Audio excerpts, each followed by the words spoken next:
The letters arrived at night, as important messages always seemed to do when the world wished to feel heavier than one pair of tired hands could bear. The rookery at Castle Black breathed with restless wings. Ravens shifted and muttered, black on black, their claws tapping in the dark like rain over slate. Even in the dim, Maester Aemon's fingers found the right chords and knots as if by memory older than sight. He worked with care and quiet, his breath a pale thread in the cold. His face turned fractionally toward the sound each bird made. Samwell Tarly stood near the brazier as if it might warm him, though the coals glowed with the worn patience of old embers. Sam held his sleeves to his chest, fat fingers worrying the end of a leather tie. The wind gusted through stone slits narrow enough to turn spears, and the whole tower sighed like a sleeping giant. "Another from East Watch," Sam said, his voice low to suit the hour. Cotter Pike's hand, by the look of it. The seal's been pressed too deep. Maester Aemon put his fingers under the ribbon Sam offered and moved them along the wax as gently as if he felt for a heartbeat. "He does not like writing," Aemon said. "He likes the sea. But the sea has words of its own, and it forces him to hear them." Sam didn't know what that meant but nodded as if he did. Every message from Eastwatch carried with it the smell of salt even before you cracked the seal. Someone had smudged this one when it was still warm. The wax showed a thumbprint at the corner like a bruised moon. "Read," the maester said. Sam angled the parchment toward the brazier light and squinted at Pike's scrawl. "Reports of fires across the water," he began and swallowed. "A sailor from the Summer Isles brought tales of a silver-haired girl with living fire curled about her arms like cats. Says the dragons ate and flew and burned a pasture to ash to show a merchant what his oath was worth. The sailor is a braggart who wants more coin for his stories than we have oats." But the same tale came ashore in 3 tongues. "The east sends rumors the way the winter sends us ravens." Aemon smiled, lines beneath his dead eyes lifting. "Dragons," he said. He spoke the syllables slowly, tasting them the way a man tastes a fruit he has not dared try since boyhood.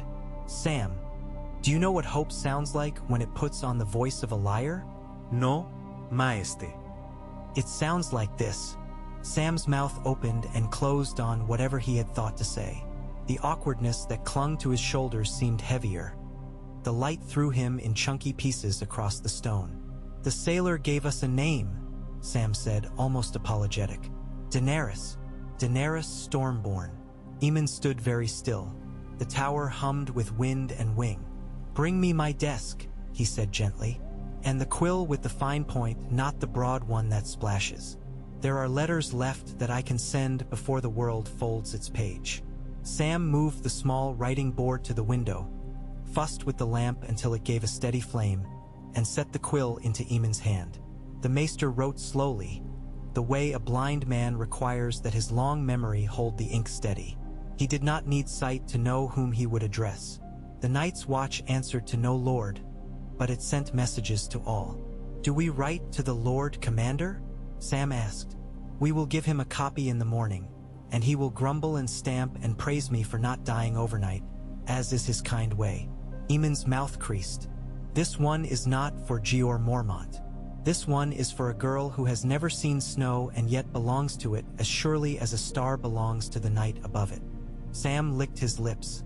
To Daenerys?" Aemon's quill scratched. The words spread like little soldiers across the parchment, ordered but purposeful. "To Daenerys of the House Targaryen, who may yet be a queen if the world remembers its songs. From Aemon of that same house, who set aside such things for black." The quill paused. He listened to the tower. "Our ravens will not find her," Sam said, because sometimes he put voice to the doubt that sat on everyone's tongue to make room for courage to answer. "If she is across the narrow sea, if she is, wherever she is, ravens learn from the men who set them wing," Aemon said. "It is men we must find. Men and women who can carry news faster than rumors and with more stubbornness than truth. Not to cross the sea for my letter only. That would be a foolish use of a ship. But to put a human heart in a room with hers. Put snow in the same room as fire and see if they hiss at each other or melt into something drinkable." Sam made a small noise, not quite a laugh. He watched the old man write the words that could not fly on their own. Eamon did not write quickly. He wrote cleanly. When he was done, he sanded the page, closed the message, and melted black wax under the lamp. Sam passed the seal ring. The impression sank. No crowned dragon, nothing so treasonous as that. Only the flat-topped keep and small crooked birds that had been the device of the watch since it began, when men first decided that walls might save them from the cold rather than their courage. "We will need someone to go to Eastwatch," Eamon said, as if he didn't know that the world had lined up one person for all its tasks, the way children line up pebbles on the frozen shore. "Jon," Sam said, "you will ask for Jon. I will ask for the one whose oath is strong enough to bend toward its purpose without breaking," Eamon said. "Gior will consent because he is not a man who treats his house like a trap. Night gathers, and our strength is smaller than our wall makes us look. If there are dragons, that is news that should be delivered by someone with eyes like winter and a voice that does not tremble when a girl with fire in her hands asks him what kind of men we are." "He trembles," Sam murmured, but with a fondness that made the room warmer. "Good," Eamon said, folding his hands. "A trembling man knows he can fall. He is careful where he steps." When Jon Snow came to the rookery, Dawn was still sitting on the fence of the world and had not climbed over. He had been woken from a thin sleep, and he smelled of oil from the armory and the wood smoke that had seeped into his very skin. Ghost walked beside him. No, Ghost laid his silence along Jon's leg the way fog lays itself along the ground. A presence more than a shape. Gior Mormont came too, because Dawn had not yet given him cause to shout, and shouting before breakfast was a waste only a younger man could afford. Eamon told them what Eastwatch's sailor told him and what he meant to do. He did not use the word hope until the end. Gior Mormont's jaw worked at that. He had carried so many hopes out of people when he drove them from their castles toward this high black life that the word often made him grit his teeth. He looked at Jon, whose face was still and open the way the face of a man is when he is listening for the thing that will make his life tilt. "You want to go?" Mormont said. He asked it without invitation or denial in his tone, as if the question had weight enough of its own. Jon looked from the Lord Commander to the Maester. "I," he said, because there was no sense in the other words in his mouth. "If you command it, my lord," Gior grunted. "If I command it, you'll go and think I pushed you. If I don't, you'll go and think I held you back. Best to say, I won't stop you if the Maester isn't either. You carry his words to Eastwatch. If a ship trustworthy enough lies there, you take it to wherever this Daenerys is. You will wear black and speak of duty and watchfulness. You will take no gift except what the watch can use. If she is only a girl with brave tales clinging to her shoulders, you will return home and you will tell us so. If she has 3 snorting lizards on leashes as thick as your arm, you will pet one and not come back with more than scorched hair." The corner of Jon's mouth lifted, the smallest movement. "I, Lord Commander, take 3 men," Mormont said. "You'll have your wolf or he'll have you. That's your problem. Dolorous Ed can go because he never complains unless anyone is listening, and at Eastwatch no one listens. Arthur's brother's boy, what's his name, Halder? And Kedgewit I. Because if you go to sea with all those summer islanders, you'll need someone more sour than you to keep your balance." "Yes, my lord." Gior gestured with his chin in a way that dismissed and blessed all at once. "Get your kit. Don't pack any books, Sam," he added without turning. "I know how attachments cling to you. We have need of you here. If there's talk with meanings in it, I trust Eamon to turn it 2 ways, and you to remember both." Sam swallowed once and nodded twice. A clumsy thing but honest. Eamon reached for Jon, found his wrist, and held it. The old fingers were dry and light like bird bones. "Tell her I am not sending a message for crowns," he said, soft as falling ash. "Tell her I am sending myself, and the part of me that still hears a young man's voice saying to an older man, 'It is not yet finished.'" Jon's throat worked once. He opened his mouth and closed it again and bowed his head. He had never liked the sea. He discovered this as a truth on the road to Eastwatch, as if the wind itself pulled the thought out of him. Between Castle Black and the pale fortresses that stared back at the narrow sea, the ground changed in ways his heart did not follow. Snow thinned. Salt licked the air, and the edges of everything began to taste like knives that had been left too long beside vinegar. Even Ghost kept sniffing toward the east and curling his lip, more out of question than offense. Dolorous Ed cursed every mile, gently.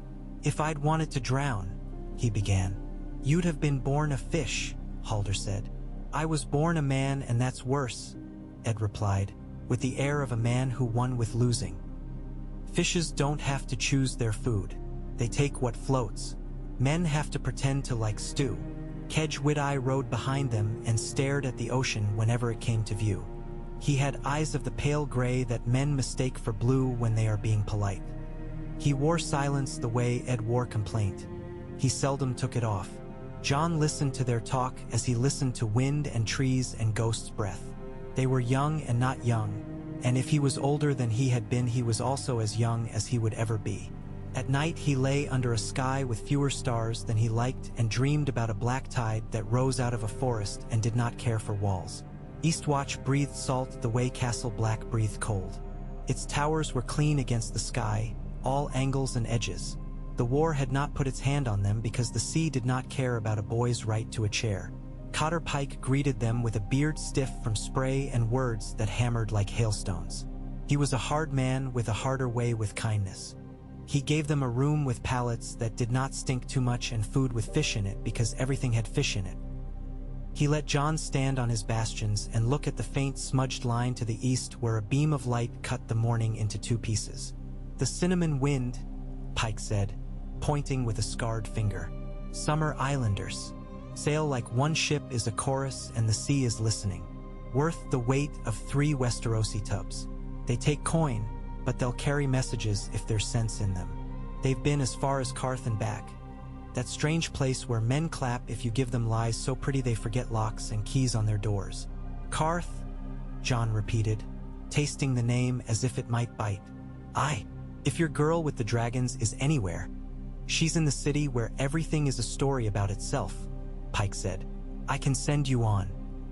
Or I can say no and keep you here while I write to Mormont that the sea is a better man than me and refuse to give you passage." "I'll go," Jon essay. "Aye, you will," the Eastwatch commander replied and showed his teeth. "And I'll miss you not at all. Not because I don't like you, boy, because missing takes up space and the sea takes it back." The cinnamon wind had a hull that seemed to smile.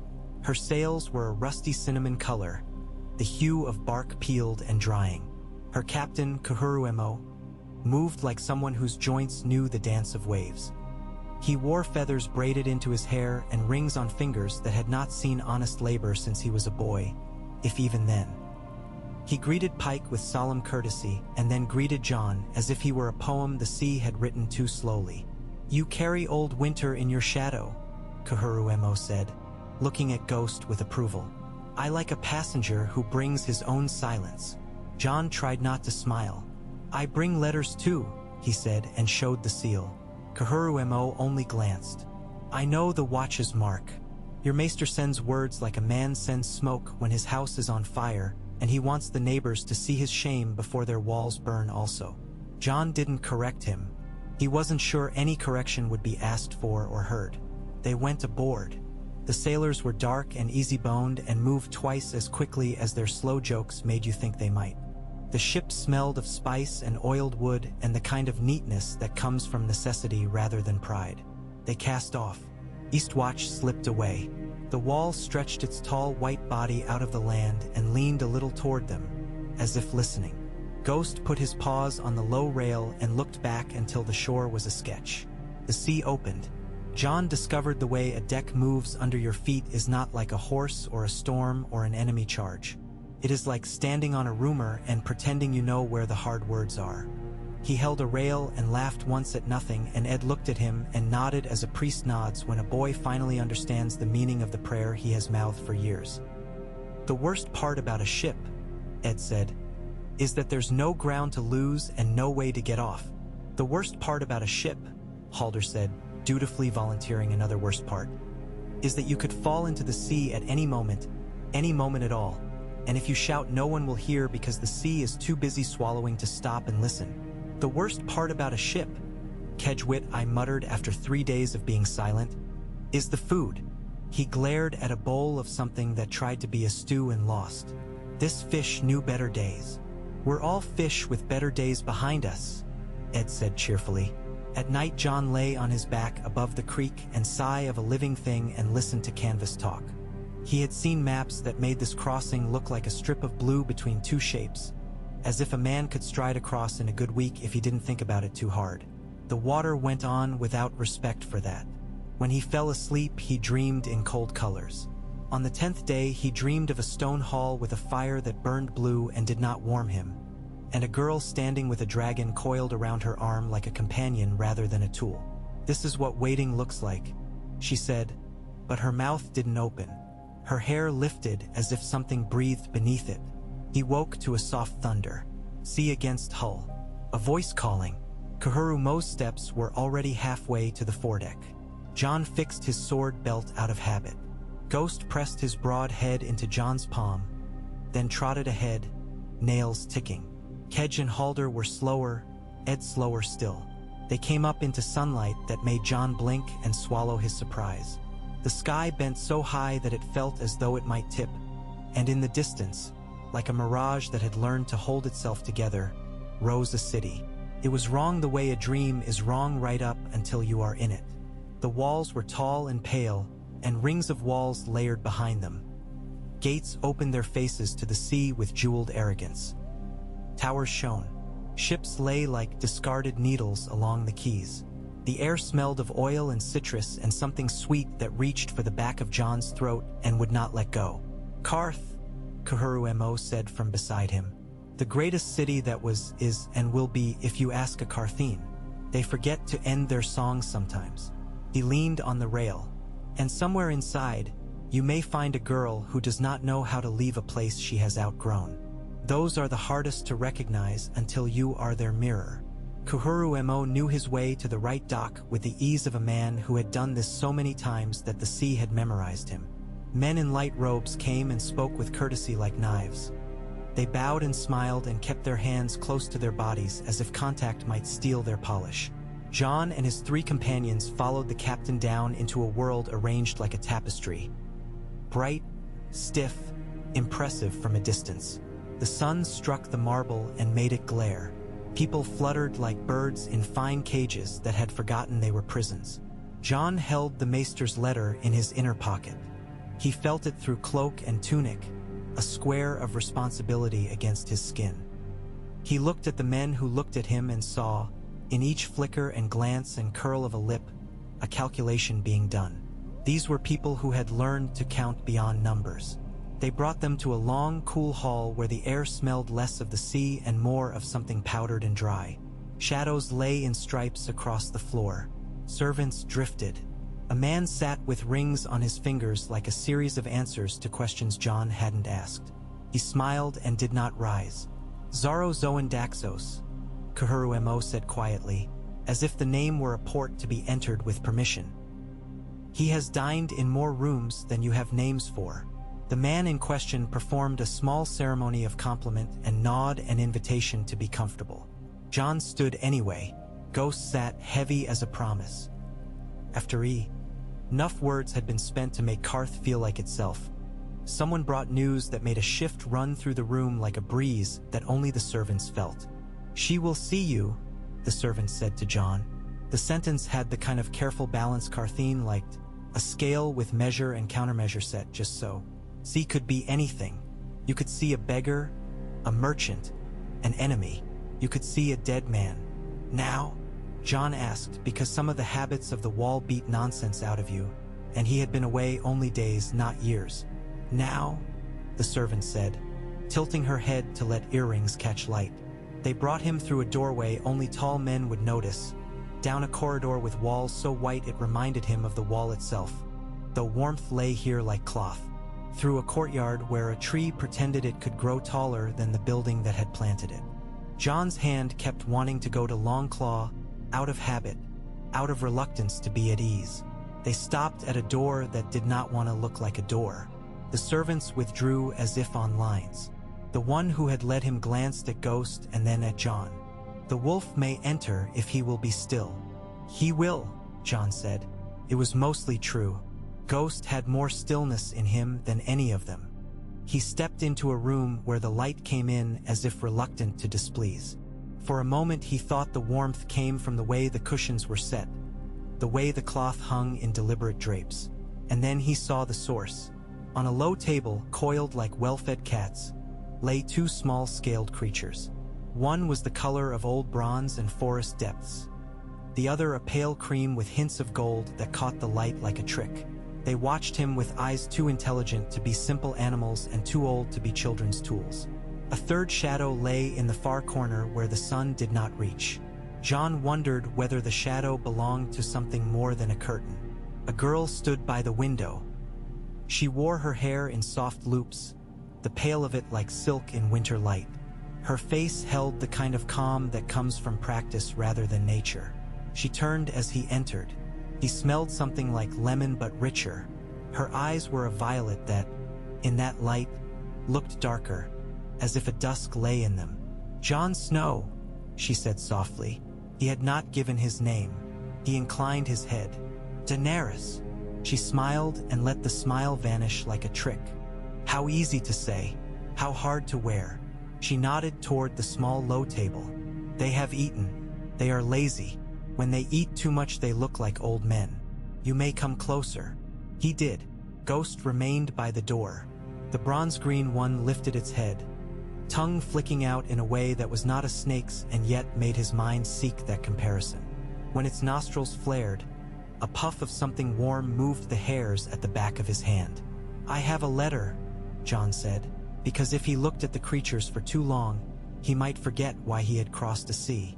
She held out her hand and he put the thick folded paper into it. She did not rush to break the wax. She moved her fingers along it as if letters carried texture more honest than the ink.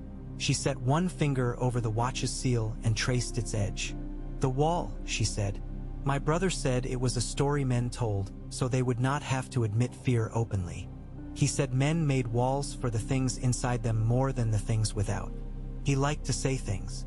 The way she said my brother rolled something old and brittle between her teeth. "I have seen it," Jon said. "It is not a story." She smiled without warmth, and that was not meant as cruelty, he thought. It was survival. She opened the letter. She read. Her face did not change, or if it did, the change was so small it was like a leaf telling the water it would like to float a little faster if it pleased the stream. "Maester Aemon," she said when she had done. She did not look at Jon. She looked at the window and saw something very far away and very close at once. "He tells me his line, and I do not need the words to know it. He tells me yours. He says a boy with a wolf will come and ask me for what he does not know how to ask. He tells me to be kind when I can, and when I cannot, to be honest." She lowered the letter. Jon saw that her hands trembled once. She put them still again by will alone. "He is of your house," Jon said, because it seemed important that she remember family is an argument with the past that sometimes chooses love to end it. "He is of the house that was taken from me before I was old enough to speak its words," she said softly. "He is of the wall that guards a world I have not touched except in my thoughts. Am I supposed to feel my blood rise at this? Am I supposed to weep and decide as if decision were a robe I could put on?" "You are supposed to hear him," Jon said. Her eyes went to his. They were not the eyes of a girl who was used to being told anything except what she must do next. In them he saw the ache of a child grown too quickly into a chair left too empty by others who had loved power better than they had loved the people it made them hold. "I have heard him," she said. "I have heard him since before this letter knew the sand. I dreamed as a child that winter was a thing of teeth that was not only hunger, and that somewhere in it there was a fire that did not die because dying was beneath it. And then I had to live, and living took up so much room that there was not even a place for dreams to stand." He wanted to speak of vows then. He wanted to speak of nights so cold that the air hurt when you breathed it and the way a man's breath looked like a prayer even when he had no God to send it to. He said instead, "The war in Westeros eats its children. 5 kings, 5 wars, 100,000 reasons to forget what the wall is for. When men fight over chairs, the cold does not lean back in respect. It waits." "And you would have me end their wars," she said. She did. Not ask, she stated. "I would have you see that if you cross the narrow sea now, before you have hardened into someone else's idea of what a queen must be, you could change the arguments men believe are real," Jon said. "I would have you stand in the north under a sky that breaks open in green and say, 'Here is a thing larger than your banners.'" She let out a breath that might have been a laugh if it were not so well trained. "And for this, what do I receive? I am not so proud I cannot ask. I have been starved. I have been used. I have learned to count. A chance to be who you are without someone else's crown on your head first," Jon said slowly. "And a place to put your dragons where they will not be pieces on some Carthene lord's table. We will feed them and not ask you to marry one of our fishmongers." She tilted her head. It was a good answer, he thought, not because it was clever but because it walked to the truth with its boots on. She did not defer. She did not pounce. She moved to the window and put her hand flat to the frame and looked down into a narrow garden where yellow berries hung like lanterns no one had bothered to light. "Ser Yora," she called without raising her voice. A man came from the heavy curtain that had been the shadow Jon had seen. He was thick and strong, and the world had made a bowl of his shoulders for loyalty to sit in. He looked at Jon as if measuring him for something that did not exist yet. His beard had more days in it than the Carthene liked. "This boy brings a letter from the wall," Daenerys said. "Maester Aemon writes as if he has learned how to ask the future not to come so quickly. Ser Yora, tell me the truth. If I go with him, if I sail to a cold land and place my dragons where breath freezes before a man finishes a word, do I lose what I have here? Do I lose the path you would have me walk?" Ser Yora did not look at Jon as he answered. "Khaleesi, I have told you the way to your throne is through armies and coin and slow going. I have told you Qarth has ships, but they will sell them dearer than your pride costs you when it is hungry. I have told you Westeros will not open its gates to a girl with tails unless she makes those tails move men. But I swore to tell you the truth, and here is one of them. You could spend 10 years in these hot rooms and collect the coin of a dozen cities, and waiting would still take from you more than it gives. If you go north with this young man, you risk much. But if you stay, you risk becoming a woman who cannot tell where the story ends and her life begins." She closed her eyes, and Jon saw how exhaustion lives in strong people, quiet and ready to be called on. She turned to him. "I will go," Daenerys said. The words dropped into the room and did not splash. He did not say thank you. The words filed behind his teeth and waited, because gratitude had a place and it was not here. "Not in 3 months," she said. "Not when the Carthene see me coming. Not when the warlocks bring gifts that smell of almonds. Not when Xaro Zoan Daxos arranges a feast. I will go now while their eyes are on each other. I will take the ships I can seat my people on and leave the rest to follow if they truly love me as they say." Ser Yora bowed his head as if he carried a crown in his hands that no one else could see. "I will speak to the Summer Islanders," he said. "They like you. They like bravery that looks like a girl walking toward a door she is not allowed to use." Daenerys looked at the dragons. "We will see if the sea respects them," she said. She lifted one hand. The bronze-green one uncoiled like a strip of sky freed from its color. It slid onto her forearm. It was not heavy. Felt heavy anyway. When they left Qarth, they did so without telling Qarth they were leaving. Khurrumo had a talent for not being where a man expected him to be if that man expected exactness. Dany and her small retinue and the Night's Watchmen slipped down alleys where shadows were faster than men. A few of her followers had voices too loud for stealth. She looked at them and they learned quickly to walk like thieves. They reached the ship without incident that anyone could later name. A boy with pink-stained hands pushed a cart at their heels and then not. He had no face in Jon's mind. The Cinnamon Wind's gangplank was already down, as if it had been waiting for a signal that had never been spoken aloud. Khurrumo bowed to Daenerys with sincerity that did not embarrass itself. He had seen too many princes to pretend he had not. As the moorings creaked and the ship stepped back from the dock like a dancer leaving a partner mid-song, men on the quay noticed. Someone called for someone else. A shout about a debt. Another about a promise.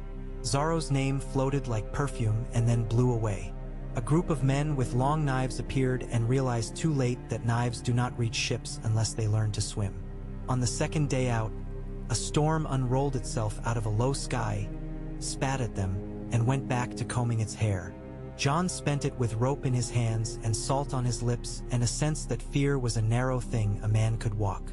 Daenerys stayed above decks until Ser Jorah told her to shelter. She listened because she had not yet unlearned that sometimes another man has a better sense of when you should not defy the world. On the fourth night she stood at the bow with the Black One. "Drogon," she said, and this one had never seemed content to stay near food when there were questions to pursue. On the rail like a cat that had learned it was a kind of god. Ghost stood with Jon, and the distance between wolf and dragon seemed both small and impossible. The air was very cold, even this far south. The ship cut it and made two pieces out of something that had been whole. "How long have you been with the watch?" she asked without looking at him. "Long enough to know what I have and not long enough to stop wanting what I do not." Jon eyed and almost smiled because his answer surprised him with its honesty. "You speak like a maester. I speak like a boy whose father taught him that words matter even when they do not make you friends." "Your father," she said, and there was curiosity in it that knew better than to be cruel. "Ned Stark," he said, and watched the sea hold that name without interest. "He raised me at Winterfell. He gave me a brother's place without the word. He died in the south because honor does not speak the same language as men who move pieces on boards." "Honor is a language that does not change," she said. "It is," he agreed, "and men hear different words in it." "I had a brother," she said, and her voice did something he had not heard it do. It rested on the truth without needing to hold it up. "Two. One when I was very small, and then the other." Viserys believed words could become real if he made other people speak them for him. He believed the world was a promissory note written in his hand. He told me I would be used to buy him an army. He was what happens when a boy sits too early under stories and decides they are his food. He died because a man poured gold on his head and called it a crown. The way a person dies tells you what kind of life they pretended to have. He did not say he was sorry. It did not seem to be what was wanted. "Drogo," she said softly, like a word in a forgotten language. You would not have liked him and you would have respected him. He taught me that I could be more than how a man used me. He died because pride and love and anger are a poor medicine when mixed wrong." Jon thought of Robb and did not say his name. They crossed half the narrow sea before anyone tried to stop them in a way that could be named as such. 3 ships with sails like dirty wings appeared on a gray morning and arranged themselves as if they were content to herd rather than hunt. Khurrumo gave them his best smile, and then he gave his ship 2 small orders that made the cinnamon wind a different shape against the water. The summer islanders' bows came out. Men set arrows at their strings the way gentlemen set rings in velvet, delicately and with appreciation. You could tell that, for these men, a bow was both a tool and a prayer. On the deck, Ser Jorah put his hand on his sword as if the blade inside might need comfort. Jon looked at Daenerys. She did not look at the other ships. She looked at the space between them, the way a person looks at a locked door and considers the hinges. "If they board," she said, and her voice was a thing a person might stand behind, "we do not let them take any living thing." "They won't board," Khurrumo called happily. "They will fill their mouths with smoke until they taste their error." He murmured something too low to catch. The air snapped. A volley of arrows hissed like a flock of small snakes. The men on the nearest ship realized their mistake with the speed of practical minds. One of them waved his arms in the way that means nothing and everything. "Very well, not tonight." They turned away. Khurrumo blew them a kiss as if he had always been invited to their weddings. Daenerys watched them go and did not waste disdain on them. She looked north, where a faint dome of light sat over a place that wasn't there yet. "East Watch," Jon said. 2 mornings later, stones rose out of water like teeth. East Watch was what it had been, clean, pale, abrupt. The wall lay to the west like a god that had decided to nap and had forgotten when it meant to wake. Men on the fort's walkways put hands to their brows and squinted. Then they lifted their arms and made signs that meant surprise, and then caution, and then grudging welcome. You could learn a language by watching the way men on a wall stood. They tied up. Jon's legs remembered how to move over things that did not move. He breathed the air, and it tasted of home even with the salt stretched over it. Cotter Pike came to the quay with his beard full of suspicion. He looked at Daenerys and at the small black creature on her shoulder, and then at the large white one by Jon's leg. "If you've brought a zoo," he said, "I prefer it go back to where grass grows." "This is Daenerys Targaryen," Jon said. "I see that," Pike said.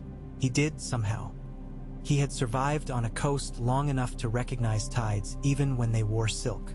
Daenerys looked up at the wall and down at the sea and then at the men. She did not speak as if she were owed anything. "I brought myself where I thought I should be," she said. "I will speak with your maester." Pike's mouth did something like respect. He said. "You will." They brought her up the steps, and the gray light of a northern day slipped around her hair as if unsure whether to lay on it or avoid it. Men stopped to look and then pretended to look at the sky. Ghost moved ahead with a heaviness that made a path. Maester Aemon sat in his chair in the rookery, where the air smelled of droppings and old paper and a sweetness that came from the way straw releases itself. He seemed smaller than he had when Jon left, but perhaps that was the way the sea makes everything on land look a little shrunken until your legs trust earth again. "I am here," Daenerys said. "And so is the cold," Aemon said, turning his head toward the sound of her feet. "Both of you are things the world tells stories about." She went to him. Jon watched something he would tell no one later. He saw an old man lift his hands and find a young woman's fingers. He saw her kneel unbidden and put his hands to her cheek. He saw how tears make a face look more like itself and that her tears were not hot as grief. They were the tears of recognition, when a map meets a land. "Uncle," she whispered. "Child," he whispered back. "We are what is left when great houses are burned and men go on living anyway. Do you know, I wait for my heart to give out each winter the way a man waits for a late friend. Is a surprise to feel it beat harder because a door opened." She laughed a little then, a sound that made the birds lift their heads and cock them sideways. "I am here to ask you what it means to be a dragon," she said, and that was something like a joke and something like a vow. Aemon brushed her hair back with a papery hand. "It means you are heating a room," he said. "It does not mean you are its master. You will be a queen if you must. You will be a woman because that is the harder thing." She sat with him for a time and spoke in a low voice that made the rookery a different sort of place. Not one where messages were sent, but one where messages came home. Jon stood by and listened. When she asked for his counsel, Aemon told her not to chase prophecies down alleys where men with slow smiles waited. He told her that the North remembers and that it remembers not in slogans, but in the way a mother sends her children to sleep before she eats. "Your dragons?" Aemon said, turning his head toward where their small weight shifted on bench and shoulder. "Do they know the cold?" "They do not like it," Daenerys said softly, "but they like what it makes of me." "You must teach them that the world is both," Aemon said. "Ice that does not relent, fire that does not ask permission. You must teach them that men are only men, and that is not an insult. It is a warning." She nodded. It seemed she would have nodded if he had told her the sea was made of men's size. He had a way of saying things that reminded you that truth is called that even when it is not useful. When they left the rookery, the air bit less sharply. Jon led Daenerys to the eastern bastion and let her look out. The landscape was raw and gray and full of the kind of beauty that only people born to it saw. "What will you do now?" Jon asked. "Send ravens to men who will not enjoy receiving them," she said. "I will write to your 5 kings and say, there is a choice here. You may continue your arguments and end them by having nothing left to argue with. Or you may come north under the black flag that is no flag and speak with me where the world is too large for lies to fill it. And I will make it plain that I carry fire with me not to burn their houses, but to show them a shadow behind them." "They will not come," Jon said, because he could not let the room fill with unearned hope. "Some will," she said. "Some will send men. Some will send spies and call them men. Some will send nothing and later pretend they had been prevented by weather. I will prepare for all these answers. Does your watch have ink enough? We have Hobbs stew and ink, both equally respectable, Jon said. It was almost a joke. She accepted it as one and smiled in the thin way that the cold forced on you. There were things to do. Daenerys had to place her people.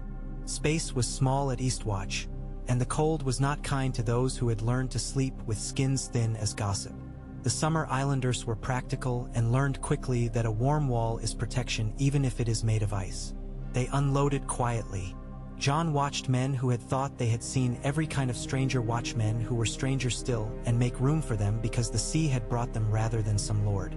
On the second night, the alarm call went up from the far watchtower beyond the spit of land that made a natural harbor. The sound was a horn but also a human voice breaking itself into open air. Men moved. Kedgwood was running before Jon had fully stood. Halder grabbed a spear because spears go where swords do not.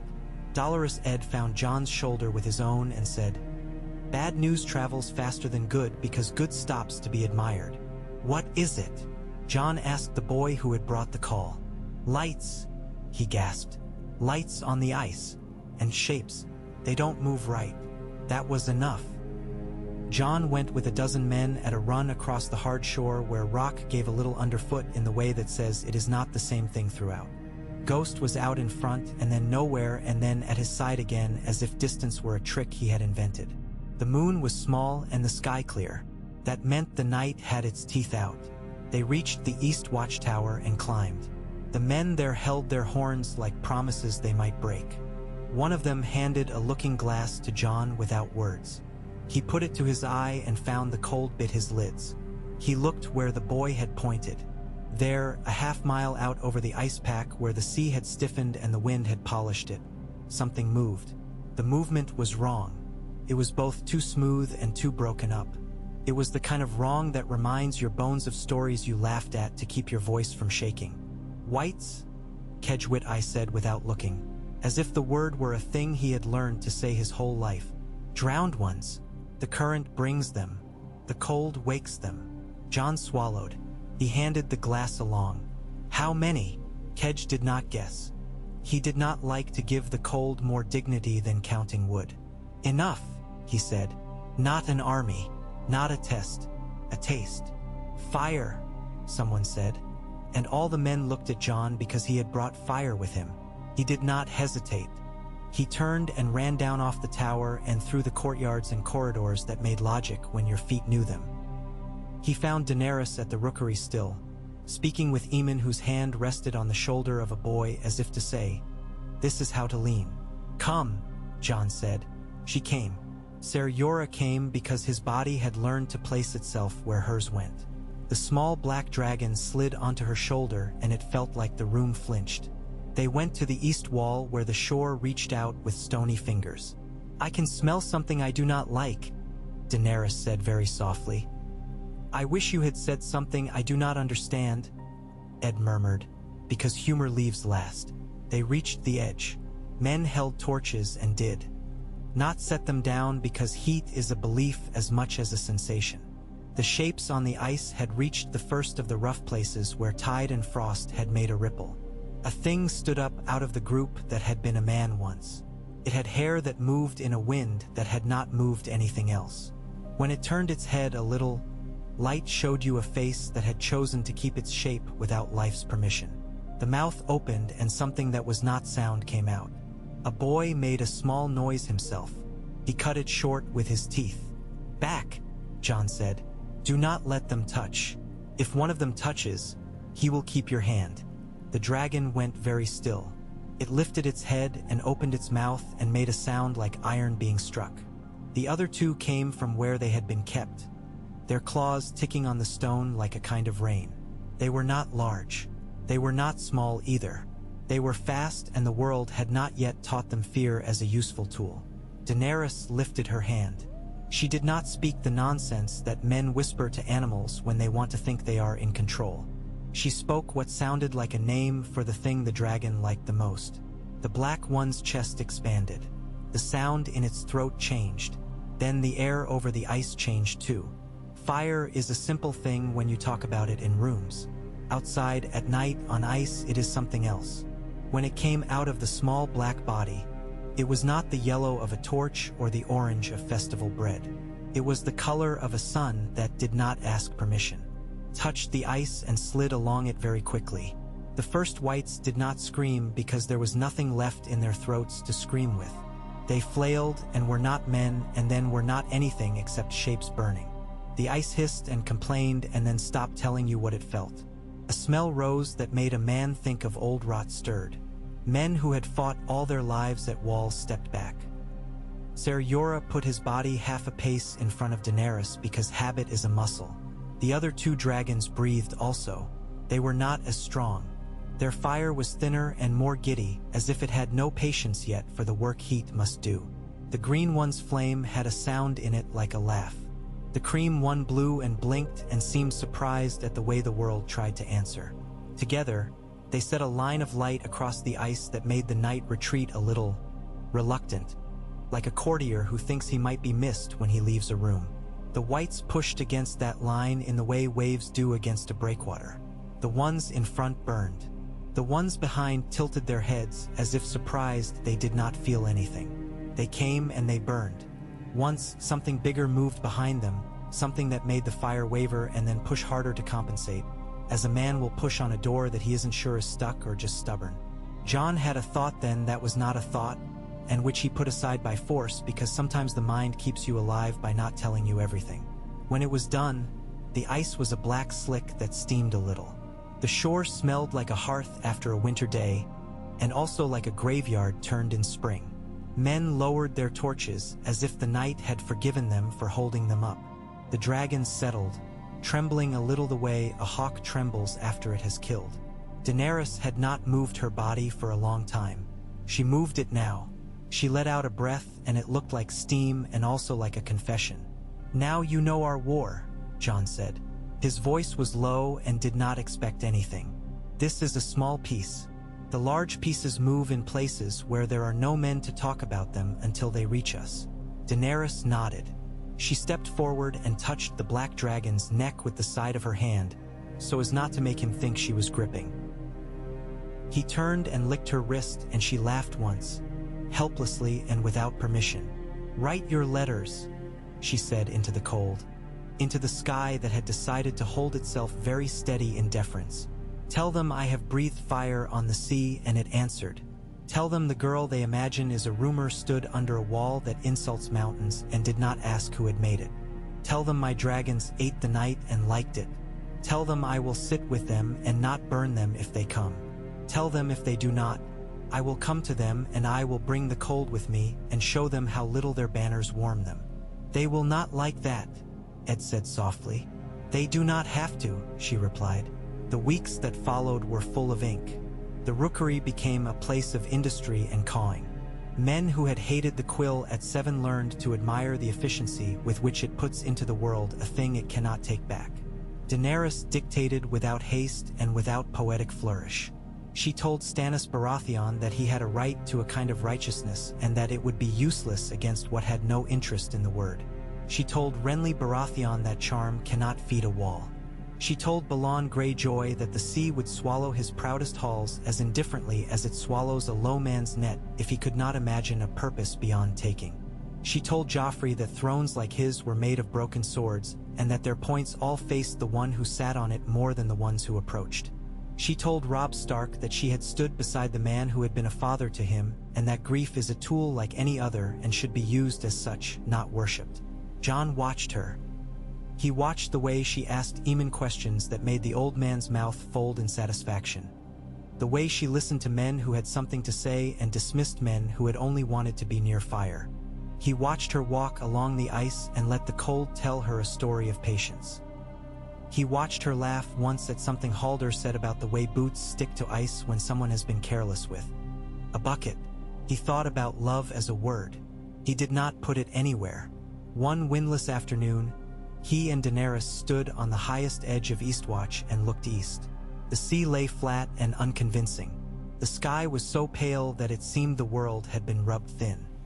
He told her about the weirwoods and the way their faces watch and do not blink even when snow sits on their brows. She told him about a market in V's Duthrak where old women sold cooked locusts and laughed when they did not sell because the laughter was their true coin. "Do you think," she asked suddenly, "that anyone will come?" "Yes," he said, and then, because he had become someone whose opinions were careful even when hope thumped in his chest, he added, "Not all. Enough." She looked at him and then beyond him, through him, to an idea. "I would like to end a war," she said, "and not with the lie men use when they have merely moved it to a new field. I would like to end a thing that wastes boys and hardens girls and teaches young men to speak loudly and listen poorly. If I cannot, I will say so and kill only what tries to kill me. But I would like to try. You will have to make men stop pretending their fathers are watching," he said, and was surprised at the shape of the thought as it left his mouth. She smiled at that. "Do you stop pretending?" "I pretend differently," he said. "I pretend the men I admired would forgive me for stepping where they told me not to if I tell them why." "And what would they say?" "They would say, 'Do not get yourself killed,'" he said, and almost laughed because his throat wanted to and because that was as much superstition as religion. A horn blew once, far and thin and full of miles. Men on the shore turned toward it. Jon and Daenerys looked out and saw, on the horizon where thick air makes lies look like truth for a moment, the wedge of a sail. Another. They came like answers, some small, some proud, some ugly with purpose. They did not all bear banners yet. Banners are declarations you make after you terrify yourself with your own boldness. Kuhuru Mo counted and named. He had a gift for recognizing men by their ships the way some men recognize boys by the way they run. "Riverrun," he said of one. No. "Not so far north." A banner washed white, but the ribs of the ship bespeak a builder who loves the curve of the river bank and hates the sea because he cannot control it. They have too many oars. They will be tired when they arrive and pretend they are not. "Dragonstone," he said of another. "A tight little thing with a narrow mind and a will like oak. I would know the shape of Stannis Baratheon's thought if all I saw were this wood. Precise, uncomfortable, with a knot in it where a softer man would sand. Lannisport," he said of a third, and spat a seed into the sea because the Summer Islanders sometimes give themselves this luxury when they name those who do not deserve it. "Gold on its stern, gold on its oars, gold that will turn to dull copper in the cold." Not all came. Of course, not all. War is a habit, and men do not break habits because a girl sent them a letter. But enough did that Eastwatch had to make space where there had been none and build fires where there had been ice. They will come with knives in their sleeves, Jon thought, and with spies in their kitchens and with words they have sharpened on their tongues. Good, let them. Cold is a kind of truth that makes thick blood honest. Daenerys watched the sails draw closer and set her jaw. Drogon hissed softly, approving the way the day moved. She lifted her hand and the dragon lifted his head in the same motion. Jon did not say anything because saying is not always necessary. He stood beside her and Ghost leaned into his leg until Jon felt the weight through his bone. Night would fall and make men remember why they prefer rooms. Morning would come and bring with it voices raised in controlled ways, statements that were really questions, questions that were really threats. The wall would look down on them and be unimpressed. The dragons would blink and turn their heads as if they could smell the future and find it personal. A raven would step sideways to a better vantage. The sea would go on moving, uninterested in resolves. For now, the sails came. The world, as stubborn as ever, did what it does. Turned, and dared the people standing on it to keep their feet. Jon Snow and Daenerys Targaryen stood on the edge where stone meets water and waited to meet the ones who thought themselves kings. Above them, the sky let a thin light through you could mistake for blessing if you were desperate. Between them, a space held where words not yet spoken could be set when they were ready and ring true enough to disturb the cold. Snow fretted the parapets as if intent on the small work that makes a wall seem eternal. A million light touches making up what men later point to and call strength. Below, the courtyards traded heat and quiet. A brazier here, a cook fire there, the breath of garrons and the mutter of men learning to be patient. A sled had brought Maester Eamon along the top of the wall days before the first sails hove up out of the gray. A rangy Garen had braced and leaned and trudged, and rangers had walked beside, speaking little, treating the old man's passage east the way sensible folk treat weather, attending it, adjusting to it, asking neither favor nor reprieve. The journey had cost Eamon 2 nights' sleep and a measure of breath. He did not pretend he would get back, and he had smiled at the cost the way one smiles at a necessary tithe. When he reached Eastwatch, the rookery there had accepted him as if he were a raven himself, old and right and welcome without fuss. Now the first of the sails resolved out of haze into wood and work. Men shouted to each other in short syllables. Carts creaked. Kahuru Mo stood with his hand flattened to the wind as if feeling for an old friend. Cotter Pike put order into the dock with the iron of his voice and the ease of a man who knows how far men bend before they try to find out what breaks them. "Remember the law," he said. He said it to his own men and to no one else, because the law at Eastwatch would be enforced by his men and no one else. No blades past the second gate, no quarrels in the yards, no blood in the hall that isn't from a butchered sheep. If they want to posture, they can do it in the lee of the wind where it carries away their words. Drogon lifted his head from Daenerys' shoulder and stared at the approaching ships as if they had come in answer to an idea of his. The cream and gold hatchling dozed in a sling at her hip, unbothered by cold in the way of babies that trust the body they sleep against. The green one clung to the back of a tall stool in Eamon's rookery and watched through a slit with the same intentness ghost reserved for a scent he could not yet name. "What will the first words be?" Daenerys asked, not because she thought Jon would be clever with prediction, but because she wished to fold her mind around the shape of the day before it pressed itself into her. Jon wiped a lazy curl of frost from the stone with the heel of his glove and watched the lead ship take the wind like a decision. "Who sits?" he said. "Men care where they put their weight as much as what they say with it. They will ask who speaks first. They will ask what we call this thing we've asked them to do. If we say counsel, they will try to sell us wisdom. If we say parley, they will say truce and measure knives under the table." "What would you call it?" she said. "A reckoning," he said, and then shrugged. "The word makes men afraid. Perhaps keep it for when they need to hear it." She let herself almost smile. "Who sits, then?" "You," he said, "and Eamon behind you, and Cotter Pike to your right because this is his house. I will stand. Ghost will stand more eloquently. Anyone who cannot be made to sit without a fight can stand. You know who those will be." A flag cracked. The lead ship wore no colors at her masthead, only a stiff square of salt-stiffened cloth the color of scraped steel. When she rounded to, Jon saw the building of her in the set of the planking. Eastern oak married to hard northern hands. A carved stag stood at her prow, not proud, not leaping, simply present. The letters at her stern had been painted in neat black. Fury. The men who came down her gangplank were not the kind to admire the way their boots scuffed new marks on a foreign dock. They were efficient with ropes, unromantic about the work of arrivals. A tall, hard man came first. His hair was the color of old iron and his face the sort made by a life of giving orders. A lean little light burned in his eyes like a banked ember that never quite goes out. He wore a simple cloak with a pin as humble as the man would tolerate and still let his authority be known. A crowned stag, black against plain metal. "Stannis Baratheon," Cotter Pike muttered, just for himself, and spat into the spindrift with a kind of respect only sailors give. Behind Stannis came a man with the weather in his beard and humility in his carriage, the kind of humility that belongs to someone who knows what he is good at and has no need to decorate the fact. He looked at the wall the way you look at a mountain you are not afraid of but will not cheat. His boots found the dock as if boots and dock had practiced. He had a kindness in his eyes that made Jon's shoulders loosen without his permission. "Davos?" Kahuru Mo breathed, pleased, as if the world had sent him an old song on a day that might require one.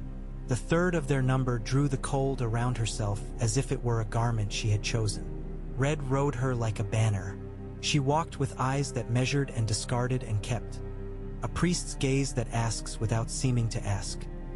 She wore a ruby at her throat and the light inside it beat like a small trapped heart. Men stepped away from her without knowing why.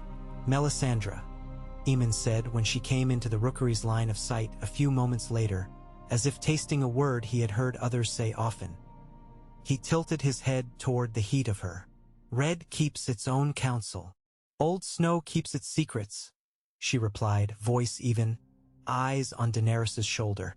The black dragon regarded her with the kind of frankness one predator gives another. Something like amusement touched the corner of her mouth and left. It warms an old tale to see it walk. Fire made flesh, and yet the flesh is thin. It will need feeding. It will, Daenerys said, choosing to be neither charmed nor threatened. So will the wall, if you mean to see it stand. Stannis' attention moved across the courtyard the way a plan moves across a map. He wasted no glances. His eyes reached Jon and registered him without pausing, as one notes a javelin in a rack. They stopped on Daenerys because all eyes did, and because Stannis was not a man who mistook fashion for power. He came up the steps without flourish. "You called," he said simply. His voice might have been a sword. "I asked," Daenerys said. "Calling is for priests on high places. We are at a wall. It does not answer calls." Stannis' mouth twitched. Not quite a smile. Something more honest than that. "The wall answers only itself," he said. He did not bow. He did not wait to be asked to enter. He put himself where he needed to be and allowed the world to adjust. Davos stayed 2 paces behind and to the side, the gait of a bodyguard made by habit rather than assignment. His glance found Jon. The 2 men nodded the kind of nod that says, "I have fought hunger and pride and the sea, and you have too." Melisandre put her fingertips to the rookery door, as if testing the temperature of a new forge, and went inside to where Eamon waited. More sails came out of the gray, a gradual procession rather than a rush. Eastwatch is not a port that takes well to suddenness. Round-shouldered Cog waddled in with a Lannisport gloss that meant coin had been spent on polish, even if not on seaworthiness. Her captain handled her with the gentility of a man moving a fat lord's daughter through a crush without musing her ribbons. A slender galley with green paint flaked from her flanks shoved her way in next, as graceless and certain as a stubborn dog. The device on her tattered banner had been painted over and painted over again and now looked like an argument with itself. 2 square-sailed traders finding their pride in honest oak learned how to sit and wait without complaint while the others postured. Men on the watch's wall notched all this into their memory and did not yet put voice to opinion. The law of guests had been declared. It would be kept. If any of these men thought to test it, they would learn the lesson quickly and once. They made the hall a simple room with longing in it for a mediating grace. Benches ran long, dark and straight. A line of braziers pushed heat out and up. Eastwatch had never imagined needing so much seating. Carpenters had worked the night through, hands numb, eyes red, their quiet a rebuttal to the fuss that would soon fill the space. On the high end, a simple dais took shape under men of the watch whose sense of what was proper did not include pretty. A wide table went up there, boards on trestles, iron-banded, honest. No chair in the room had arms except the high seat they decided Daenerys must take. Even then, they kept the arms narrow and useful-looking rather than plush. "Bread," Eamon said when asked what should mark the hall quick and first. "Bread and salt. The old courtesies know more about keeping men alive than they are given credit for." Bowls appeared then, plain and steaming. Salt came in pinch cups set high so no one might spill it in their excitement and invent omens. Jon put Ghost's bowl down by the dais with a pat to the white head, and the wolf bent to it with the solemnity of a man who knows he eats so he might fight later. They came in lines and knots, suspicion and curiosity walking in step and stepping on each other's heels. Tyrion Lannister ducked through the door with the air of a man measuring a room that refuses to be measured, eyes flicking from beam to bench to brazier. He wore fur without letting it wear him. If cold bit, he gave it a finger to chew rather than a hand. Beside him, Bronn walked like a proposition with a price at the end of it. 2 Lannister men with clean faces and jaws too full of their master's pride trailed like punctuation marks. "Gods!" Tyrion breathed with relish reserved for objects built to insult human scale. "That is a wall." He looked pleased to be pleased. Jon liked him better at once for it. Tyrion's glance found Daenerys. He bowed as if performing a little exercise he had kept limber for years. "My lady, my queen, my threat to quiet nights in King's Landing. I've had the pleasure of hearing 3 mutually exclusive songs about you since the harbor. You will understand if I come to you for the 4th directly. Before you do, you will sit where the law says and not where your reputation would tempt you," Cotter Pike said behind him, dry as a dead herring. "And you will keep your sword at your hip and your hand off it, if you brought either some distance north for company." "If I brought a sword, it would be for warmth rather than war," Tyrion said cheerfully. "But I am sure your boys keep a better fire." Lords of the Riverlands came in damp and earnest, all bristled courtesy and quick eyes, their colors muted by travel and sense. Lord Manderley's men brought White Harbor's fat, practical competence with them and made friends with the kitchen within an hour without seeming to try. There were banners that did not yet know whether they were green and white or red and gold today and had come to find out. Men in drab wool and careful leather who called none but themselves lord came from scratches on the map along the neck, shaken by the cold and determined not to show it. A knot of reach men in good cloaks pretended they had invented winter. The smell of wet wool multiplied until even the dragons sneezed. Robb Stark came close enough to post it to count as early. White Harbor had sent deep-bellied transports under heavy sail ahead of him. Cautious, capable, not foolishly eager. His ship wore a direwolf's head that had suffered weather without complaint. He stood beside his mother when he came into the hall, a boy who had grown into command more quickly than health allows. A blue-eyed fury had lived in him once. Grief and need had taught it to walk on a leash. Jon did not move to meet them. He stood where he had told Daenerys he would stand, a pace back of the dais on the left, the wolf on his right.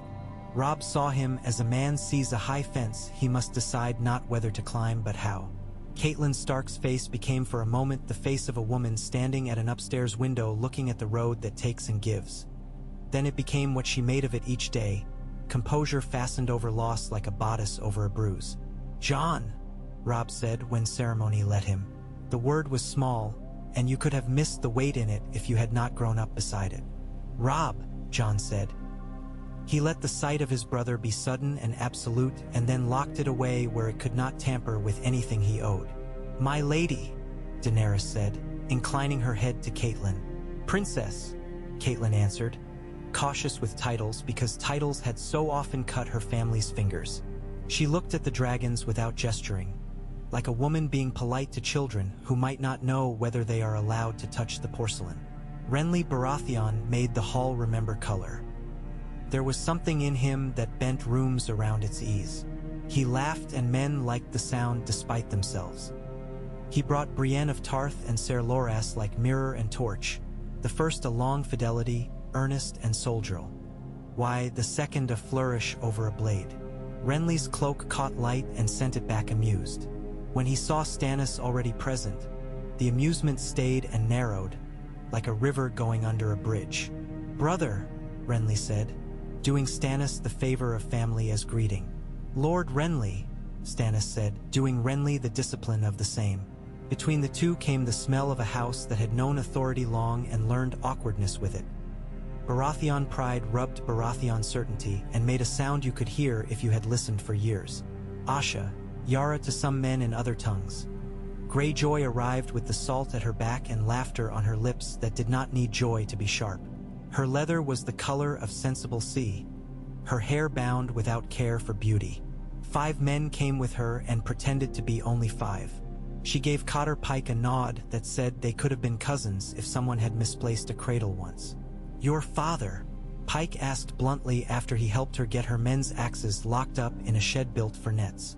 "Sent me," she said. "He would have come but a storm got tangled in his hair and he could not manage both. If there's to be a king's mood of sorts, best the salt be represented by something with a better eye than an old man's." "Keep your boys' hands off my ropes," Pike said, not unkindly. "Keep your ropes off my boys," she said, and grinned with her teeth and went past him. They sorted, they placed. The hall filled with the sound of power making itself comfortable. The watch set down the rules again with the simple way one reminds a man where the floor is. You could feel men testing them in small ways and finding the ground solid. Aemon came to the high place and put his hand to the back of the chair they had made for Daenerys. He did not sit there. He put a small carved bowl before him, there to hold a pinch of salt and a piece of bread that would be replaced as often as taken. Davos watched that gesture and nodded to himself, as if the day had just got a little safer. When Melisandre stepped into the high light, the ruby at her throat woke and made its own small arguments with flame. She looked at Daenerys as we might look at a river that has been spoken of all our lives and has finally come within reach of our thirst. She looked then past Daenerys at Jon the way a hunter looks at a thicket after finding tracks. "I know you," she said, not bothering to mean Jon or Daenerys only. "Do you?" Aemon's voice was mild. "Many of us know ourselves only when the cold becomes personal." "Words are ice," she said with a little smile, letting the jest be there to take the sting from the truth. "And some of us were born with our mouths full of snow." She turned to Stannis with a simplicity that put aside all the uses of an audience. "Do you see?" Stannis's mouth flattened. "I see a wall and a girl with lizards and men with more talking than time. I see we will spend ourselves if we continue as we have. I see hunger. I see the north and this," he gestured to the icy light, "this unnatural season we pretend is weather. I will see more when I hear it.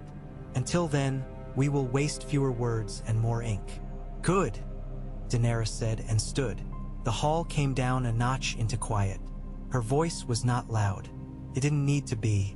Men leaned their ears toward it as if it were a hand on their shoulders. "You were asked north," she said, "because if any one of you wins your argument about chairs and banners alone, you will rule a landfill. Because while you count men and coin and quarrels, something else is counting you. Because I have stood at the edge of this land and breathed fire on ice and watched the dead burn. They will come. They do not ask permission. You know I have dragons. They are small. They eat. They are not a plan. They are a tool we can use if we choose to be honest with one another for as long as honesty buys us time." She let that sit long enough for men to squirm on it. "We will eat together," she went on. "We will sleep within the same walls. We will speak under the Watch's law. We will not draw sword or spill blood here. We will not shout unless the cold requires it." She looked from face to face, willing each man to become a particular man, not just a title. "I will hear the terms under which each of you can stop killing the others long enough to do what needs doing. I will put what you bring on the table. I will set my dragons and my followers down with you, and we will see what we can build before the dark moves faster." Catelyn's gaze softened by the smallest half-breath. Davos's head had turned just enough for Jon to see he was listening with his whole body.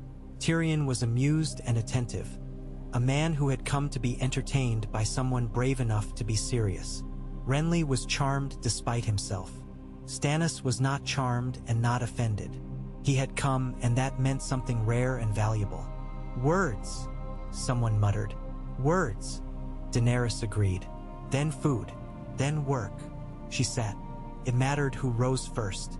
Stannis did not give that to Renly, and Renly did not await it. They both began to rise and both thought better of it and both looked to their left instead, where Davos caught their eyes and very slightly shook his head. A small plea for prudence that men fighting the same war for different reasons understood. Davos stood instead, pulling the sting out of the moment with the grace of a man whose greatest gift is to put his dignity in service and not resent it. "Princess," he said, careful and respectful with a title the room could bear. "Lord Commander's man of the watch." He nodded to Cotter Pike and then to Aemon, letting Stannis be represented by the nod rather than named. "I'm Davos Seaworth, a smuggler who learned to sail a king's ship, and a father who knows the taste of fear. I've seen men die for cabbage and for castles, and for words they could not even spell. I have not yet seen a man die twice before two sets of eyes, but I will. Allow I am close to seeing it if what your men say is true." "It is," Jon said simply. Davos's glance took in Jon's face and Ghost's teeth and the black dragon's very small, sharp claws where they held to Daenerys' sleeve. "Then let me make this plain," he said. "Stannis Baratheon has come north. If he must be king, he means to be king of something that endures. He will hear your counsel. He will speak his. He will not kneel. He will not lie. He will not suffer those who do. But he will do what he has to do. He paused and allowed Melisandre's silence to fill what might have been a space for her words. And I will tell him what I see with my own eyes. You have the look of a man who uses his eyes and not his stories, Daenerys said. It will be useful to have more of those. Renly rose, easy. Renly Baratheon, he said, as if it were a song he enjoyed singing but did not insist other men applaud. I would have liked to meet you in a garden far south of this, my lady. We would have enjoyed ourselves more. Still, one goes where the weather is. He turned his head just enough towards Stannis that the room felt the movement. I will say this. I like a girl who invites me to the edge of the world to talk me into having a future in it. That seems fair. Stannis's jaw shifted, the smallest movement in the world. A tiny quake on a far map. My Lady Stark, Daenerys said. Lord Robb, you know these lands better than anyone in this room. You know what it costs men to travel through them, and what it gives those who do. Robb stood, the habit of a commander's report smoothing over the boy who had once run with a wooden sword. Robb Stark, King in the North, he said, and he said the title without apology because you do not apologize to men who have killed your father. The lands between here and the Southern King's Roads are choked with small hungers that grow when bigger hungers march. The fields give less each year. The nights chew longer on the short days. Wildlings have been testing us harder even in the eastern forests. We send men out and we get men back without breath. We do not yet talk about it like a plague because to talk about it like that is to give it leave. But it is one. And if I must break bread with men who would cut my throat for a chair so that my sister's children might see summer again, then I will break bread with them. We will not give up the North. We will not kneel to a boy who sits on a chair made of lies. But we will fight the dead first. Catelyn stood beside him then. She did not take his title from him or soften it by spreading it around the room with a maternal glance. I buried my husband's bones, she said, and the room learned respect from the way she said husband. I know how to count my dead. I would prefer to stop. If this, she gestured toward the thick ice and the thinner men, is what it takes to do that, then I'll set the table and pour the ale with my own hands. Tyrion bowed a little to her bravery. He liked courage in women because he had been forged in a world that rarely rewarded it. Representing the Iron Throne, he said in a voice that made the words seem as reasonable as anything else happening north of the wall. I am prepared to be impressed, and to report back to His Grace everything that impresses me. He is young, as many of you were when you first did something your fathers never forgave you for. He has men. He has gold. He has enemies. He smiled. That last in abundance. We will not pretend we are here to kiss anyone's winter-chapped hands. We are here because anyone who ignores a wall that large deserves to be crushed under it when it falls. Bold of you to think it will fall, Cotter Pike said. Prudent, Tyrion answered. Everything falls. The trick is deciding what you're willing to pick up afterward. Eat, Aemon said, and the command was as soft as a father's finger on a child's lip. They did. Trenchers went down and came up clean. Men who had not eaten together in years behaved as if this were any other long winter dinner when the sea keeps you and your neighbor in the same room. Bronn stole meat from the plate of a reachman in a way so casual that the reachman laughed in spite of himself. Davos ate with a look on his face that meant he remembered the taste of bad bread and thanked the gods for better. Melisandre did not eat. She watched the steam rise from bowls as if divining, and later accepted one small crust from Aemon's hand with the recognition that sometimes grace looks like a blind man insisting you join him in being human. When the plates were taken away, white bread, dark bread, salt fish, oats thick enough to cut and hand back to the pot with thanks. Daenerys spoke again. This is Eastwatch, she said. It is not King's Landing. The Watch has no room for flattery. It will not entertain you. It will house you and keep your skin on your backs if you keep your hands where they should be and your tongues from writing checks your blood cannot cash. In the morning we ride a short way onto the ice. We will take enough men to keep the stupid alive and enough sense to keep the brave from drowning. We will show you what the dead look like when they forget they are supposed to stop. I will not risk my lord brother, Brienne of Tarth said unexpectedly, stepping forward in a spill of blue and honor, and then flushing as if she had spoken out of turn.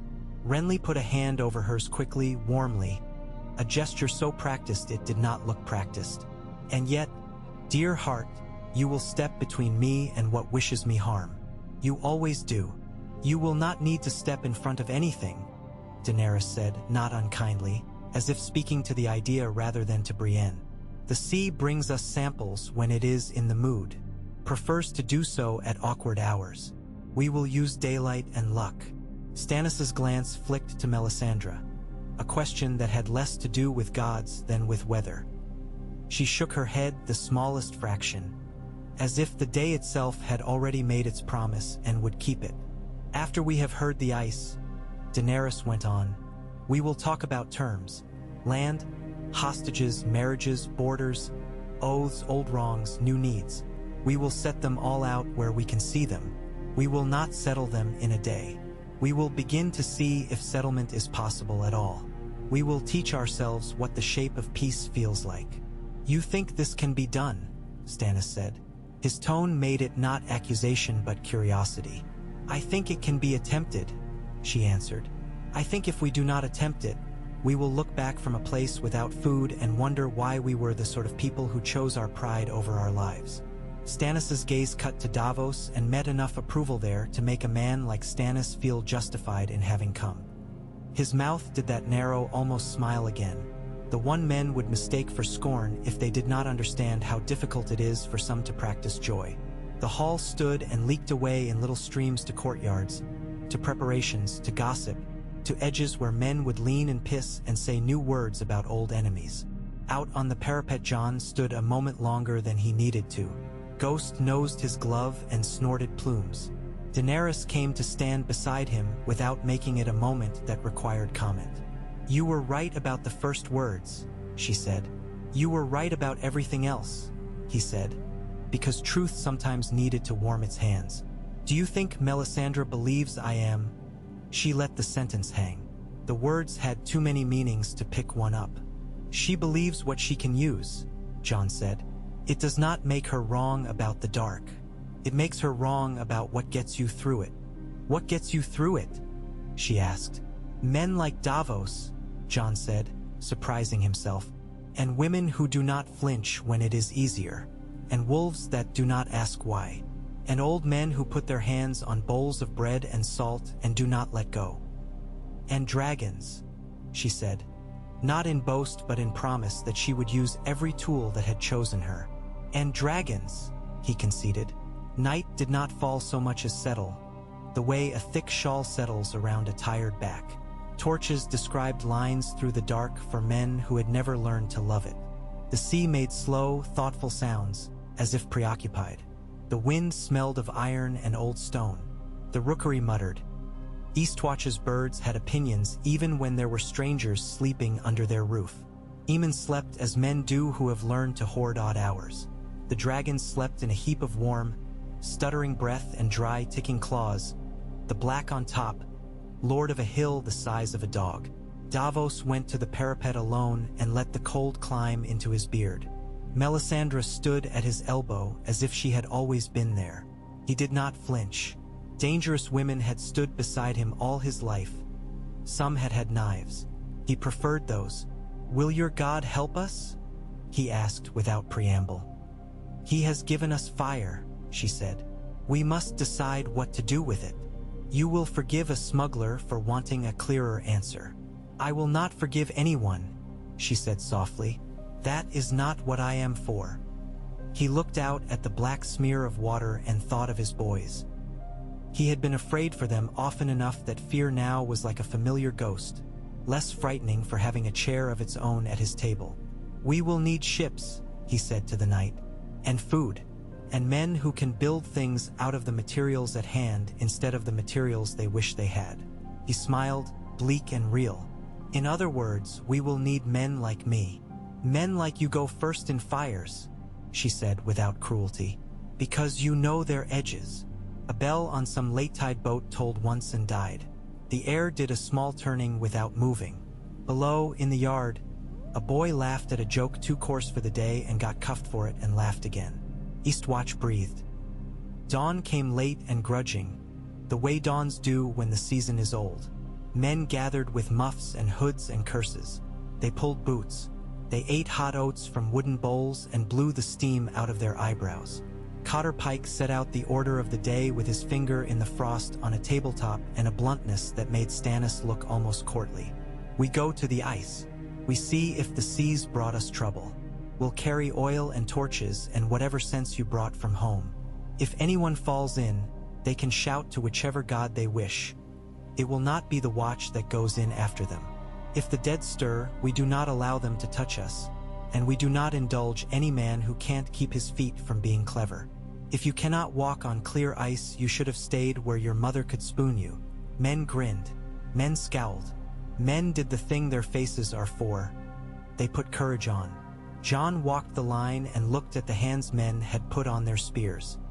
He put Halder beside Tyrion with a calculation that had less to do with protection than with the good sense of keeping talkers together. He put Kedge where Kedge would be bored, which was to say where a fight would be slow to find him. He banished Dolorous Ed to the second line with strict instructions to keep score of the wind's insults, the kind of duty Ed did best. Stannis came ready to be unimpressed and prepared to become so impressed he would call it something else. Renly came ready to be moved by spectacle and prepared to be bored by the absence of it. Catelyn came ready for anything except the sight of her son's breath turning into what might be to her the last sign he was part of the world. Davos came ready to learn. Melisandre came ready to be right. They walked out on the ice where tide had taken itself away and left flat dark glass interrupted by small, mean ridges. The wind carried its knives low. The dragon on Daenerys' shoulder made a sound like a coal cracking. Ghost trotted ahead with the comic dignity of a predator pret, ending to be a hound for the time being. The first of the shapes came into view because they were not alone, because the sea did not have them to itself, because the world still works. A tangle of men and the suggestion of an old goat lay caught where ice had made a trap of ropes and driftwood. The men had not been dead long. Their faces still remembered how to be faces. One of them had a charm around his neck that looked like a child's tooth, and Jon thought of the boy somewhere who had given it and the reason men invent luck. "We burn them," Stannis said immediately. He liked a decision. "We do," Daenerys agreed. "Oil," Cotter Pike said, lazy as a man saying more stew, his tone making it clear that order was habit. Men moved. They had done this often enough that the ice itself knew the weight of their steps. Someone struck flint. Flame insisted itself on the reluctant air. The dead burned. It took all hands saying yes with their bodies to keep certain southern lords from stepping back quickly enough to fall. After a while, even Melisandre stopped watching the fire and started watching the cold beyond it. It was there the second thing stood, looking like something the land had rejected. It was thin and tall, and it wore the shape of a man the way ice wears the shape of a leaf when it has taken it in the night and made a copy. Its hair was not hair. It was a thought. Its eyes were the blue you have nightmares about because you have seen the sky on a morning when a child did not wake. It did not move. It let them see it. "Back," Pike said, not because he had any command over other men's instincts, but because he wished everyone to believe he did. "We do not approach that. We do not call to it. We let the dragons do what the dragons do." The black dragon leaned off Daenerys' shoulder like a question mark moving into an exclamation. She lifted her wrist. She did not say a word. He tasted the air, wrote himself into it with the tiny adjustments of his tail. He understood nothing and everything. The fire came out of him narrow and focused, young and angry, a hot thread cast into cold. It struck the place where the shape had been, because it moved then, laterally, terrible and quick, the way a crack moves in very old ice. The line of fire caught its shoulder. Steam poured off it with a sound like many voices not quite agreeing. The thing did not scream. It tilted its head and considered this new tool the world had sent against it. Then it withdrew with such swiftness that men's eyes lied to them about where it had been. Tyrion's breath came out with a curse and a little laugh. A man making room in himself for the possibility of terror without entertaining it wholly yet. Renly had his hand on his sword and looked embarrassed by the fact that it had gone there without asking him. Stannis's jaw set like a door when men start battering it. "This is what I meant," Jon said.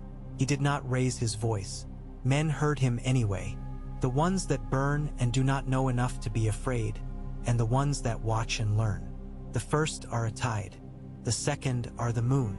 What else kills it? Stannis demanded.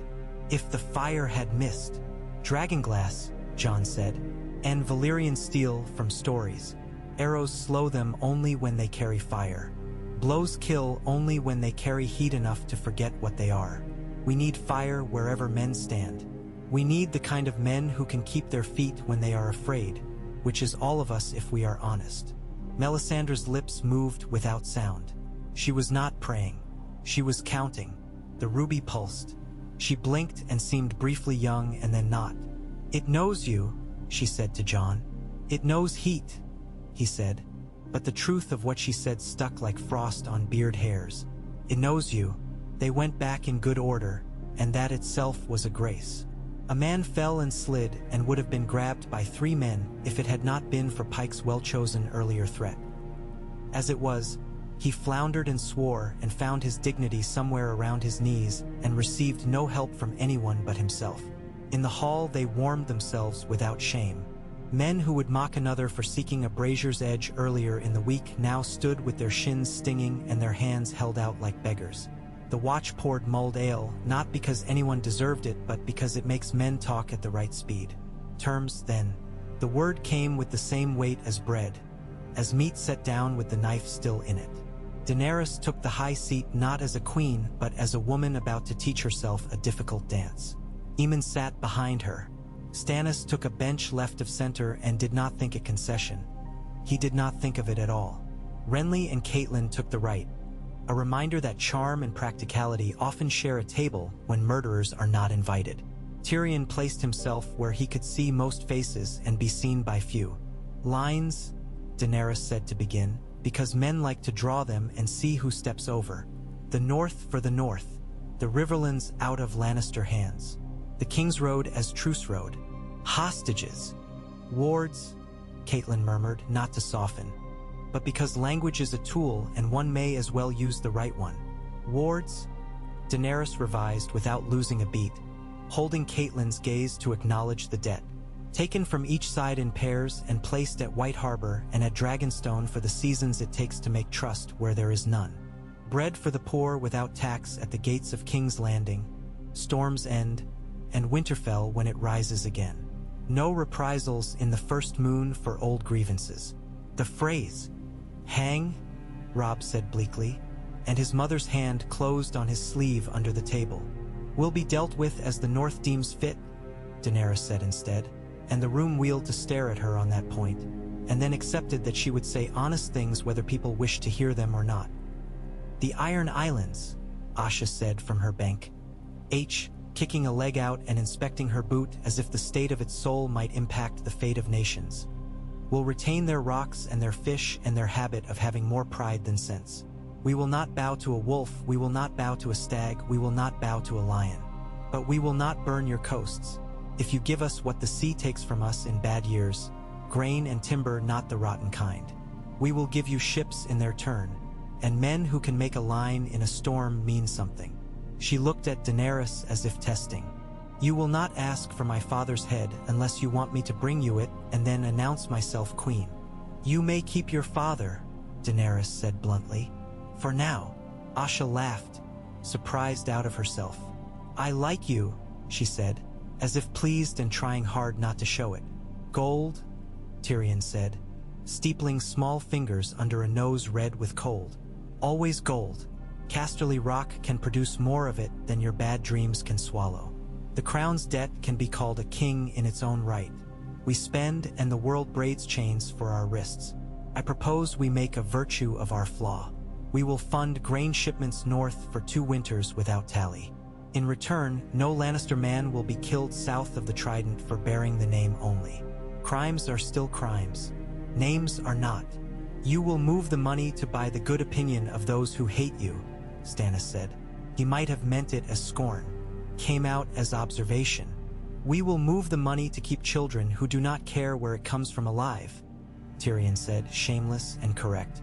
If I must endure a few japes about lions pissing away their hoard, I will bear it with the patience of a man standing at a wall. You speak as if your city is yours to promise, Renly said lightly, but lightly the way wine keeps you walking along a narrow parapet by telling you not to look down. It may be, or it may not. I will promise only what I can deliver, Tyrion said. It is a habit I have tried on. It fits. A little snug around the belly. King's Landing, Daenerys said, is not in question this week. She said it the way a hand comes down on a table between two brothers about to make a stupidness permanent. The wall is, the north is, grain is, ships are, hostages' wards are. Leave Joffrey's chair in the corner and we will see whether there is a room left to put it in. I will not abandon my claim, Stannis said. I would not believe you if you did, she answered. I do not ask you to. I ask you to put it beside a need that will empty your claim if it is not filled first. They went like that until the light went blue and then thin and then humble. The watch brought lamps.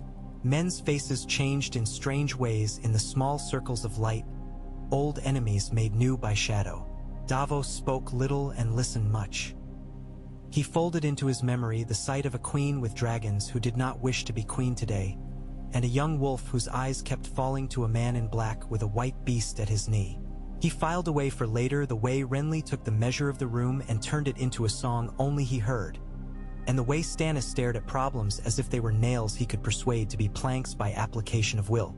He watched Tyrion spend apology, humor, and coin with the same deliberation and the same ease. He put Melisandre's silence in a box with a label that read, "Open carefully, near water." On the second day, men rose before dawn to piss warmth into the snow and came back into the hall to find a hush there that belonged to churches. In the night, a body had found its way into Eastwatch and made itself an argument. It lay now on the flagstones under a square of canvas. For men stood around it as if guarding a king. Cotter Pike's face had lost even the irony it used instead of hope. He looked at Daenerys and then at Jon with the look of a man who knows the number of his knives and does not trust his own hands not to use them. "Found him at the inner stair," he said. "No door opened. No man saw. Will someone say the words so the day can begin?" Jon moved first because he had once vowed to go where fear told him to wait. He pulled back the canvas. The air swallowed a little sound made by someone who had not meant to make it. The man on the stones had wide eyes and a wide, honest mouth and a birthmark like spilled wine on his cheek. He had been stabbed in the throat by a blade that knew where the artery lay. His blood had frozen where it had spilled and made petals and thick leaves, a black winter flower. On his chest someone had placed a coin, copper star, stuck a little to the skin. Tyrion made a small, angry exhalation. "Who?" Catelyn said. She said it too quickly, and so made herself say it again. "Who?" "A boy from the kitchens," Pike said. "Roderick. He swore last winter. He was good with dough and poor with boots. He didn't like to go up on the wall. He said it made his stomach argue." Pike's jaw clenched. "He had a way of telling you the truth as if he'd put it down for you to pick up later. This," Stannis said into the space the dead man made, "is what treason looks like in rooms that mean to be holy." "What makes you sure it was treason?" Renly asked mildly, because he was the sort of man who enjoys being the one to say the thing others do not. "It is treason," Stannis said, "because there is one law here, and there are men in this hall who profit when it appears weak." Melisandre bent and plucked the coin from the boy's chest with 2 fingers. "The coin is a kind of joke," she said, "but the hand that placed it knows nothing of true laughter. This is not a working of the dark, I know. This is an old trick. The shadow would not need copper to announce itself." "The blade?" Davos asked. "It went in true," Kedgwick said. He had come without being called, and he stood now with his palms on his thighs. Someone knew how to bleed a pig. Someone who went to the kitchens in the dark and knew. Who would be there? "That gives you your list," Tyrion said, voice without frill. "Who had cause to be in the kitchens at the wrong hour. Who harms all of us by making us think the other man did this." who moves in rooms and is not seen, who would know enough to place a poor joke on a dead chest to send us running down to the wrong gods. You speak as if you have a suspect with you in your pocket, Renly said, amused again despite the cold blood. I speak as if I wish to see the next dawn in a room that has not turned itself into a privy, Tyrion said. I will not walk through a civil war to get to a different one. Jon replaced the canvas over the boy's face with hands that did not shake because he had learned that the shaking can happen later. He looked at Daenerys. She looked back, and in her eyes he saw anger suddenly and purely, like fire finding dry wood. She turned to Aemon for a word and then did not wait. She spoke in the old tongue, 3 short syllables that had no poetry in them at all. The black dragon woke with the sound. He cut the air, short and immediate, and leapt to her shoulder with a growl that made men flinch without knowing they had done it. No blood in this hall, she said. That is law. I will not let one boy's blood be used to feed the hungry pride of men who think themselves clever. We will find who did this. We will show him the sea. If he floats, we will let the sea keep him. If he sinks, we will let the sea keep him. If the ice takes him, we will burn the ice afterward. But we will not set hands among ourselves now. If any man demands satisfaction for a slur, he will get it from the cold. A fine speech, someone muttered in a corner that men had been pretending was not Lannister. Tyrion turned and made a small, precise bow in the direction of the voice. Yes, he said. It was. He looked pleased with other sense for once. Catelyn's mouth trembled and went still. She looked at Jon not quite directly. He understood. He would look for the boy's mother. He would say the right words. He would explain the wrong world again. They made lists. They set guards at kitchens and cellars and hall doors in the same way men stack stones against a river they know will rise anyway. Kedge began the slow, dull work of asking stupid questions of people who thought themselves too clever to answer. Dolorous Ed thought aloud about the coin until a picture of it emerged in everyone's mind like a rubbing. Copper, Lannister stamped. Not rare. Not the sort of thing a priest of any stripe would choose. The sort of thing a bully who thought himself smart might put in place and then giggle privately at. A child's humor thinly papering over a man's malice. Renly took Brienne to the yard and asked her to show certain reachmen what a longsword is for. Tyrion went to the wall and learned the taste of fresh cold, filing it away to know from here on as a flavor you either die spitting or live an honest life with. Davos walked the kitchens as if he were deciding where to hide a crate of onions if the world depended on it. Kindly questions and useless ones. His hands warm from ovens. Melisandre stood in the doorway where the murdered boy had been and put her palm to the stone in silence for a long time. At noon, a raven came from Castle Black with a tail folded under its wing. The bird bit Aemon twice and then, chagrined by its own misbehavior, allowed Sam's hand to soothe its temper in its absence. The maester listened while the words were read, and though his face did not show it, something in the room felt his heart lift and tilt and said again. What? Daenerys asked him later, when the room had fewer ears and more air. Jeor Mormont walks toward us, Aemon said. He brings men. He brings news that will make men mint new fear and then new courage. He has seen a place where the wildlings draw back because even they do not wish to own it any longer. Hardhome. He let the name stand there, its own kind of weather. He means to stop here and not only for the stew. He will want to look in your dragon's eyes before he decides whether to share out his hope or keep it in his pocket. I would like to look in his too, Daenerys said. He will not look away, Aemon promised. In the afternoon the aurora came thin, early, a veil thrown up maybe by the cold to distract men from other colors leaving. Green breathed through a pale sky, pale as women's laughter in rooms where men have asked them to be pretty too often. Men pointed and grinned despite themselves because children live under their ribs and the children had not yet seen this. The dragons watched as if there were something to catch. Pretty, Renly said, and then, feeling Stannis beside him, added, all this in a winter that bites like a whore. I hope you've prayed enough for both of us. I do not pray, Stannis said, and Melisandre, not missing a beat, said at the same time. He does not need to. Tyrion's breath came out in one visible gale of laughter. Gods defend us from the faithful, he said, but smiled at Davos as he said it. From the unprepared, Davos said back. At dusk Kedge-Wit-Eye brought in a skinny man in a patched jerkin with a face that looked at once like he had started life handsome and been corrected. He had the posture of someone used to small doors and soft floors, a house servant maybe, or a third son who had learned to carry wine. He stank faintly of smoke, not from braziers. His eyes skittered. "Kitchens," Kedge said, presenting him without flourish. "Says he saw a man he didn't see." The hall held its breath in the way of rooms that love a story. The man twisted his cap in his hands. "Name?" Pike demanded. "Perrin." "Perrin what?" "Just Perrin," the man said, the way men without last names in great halls always do, as if the lack confesses a life and requests mercy in one breath. "I was binding the last of the bread for the night, and I saw a man come through the east service door.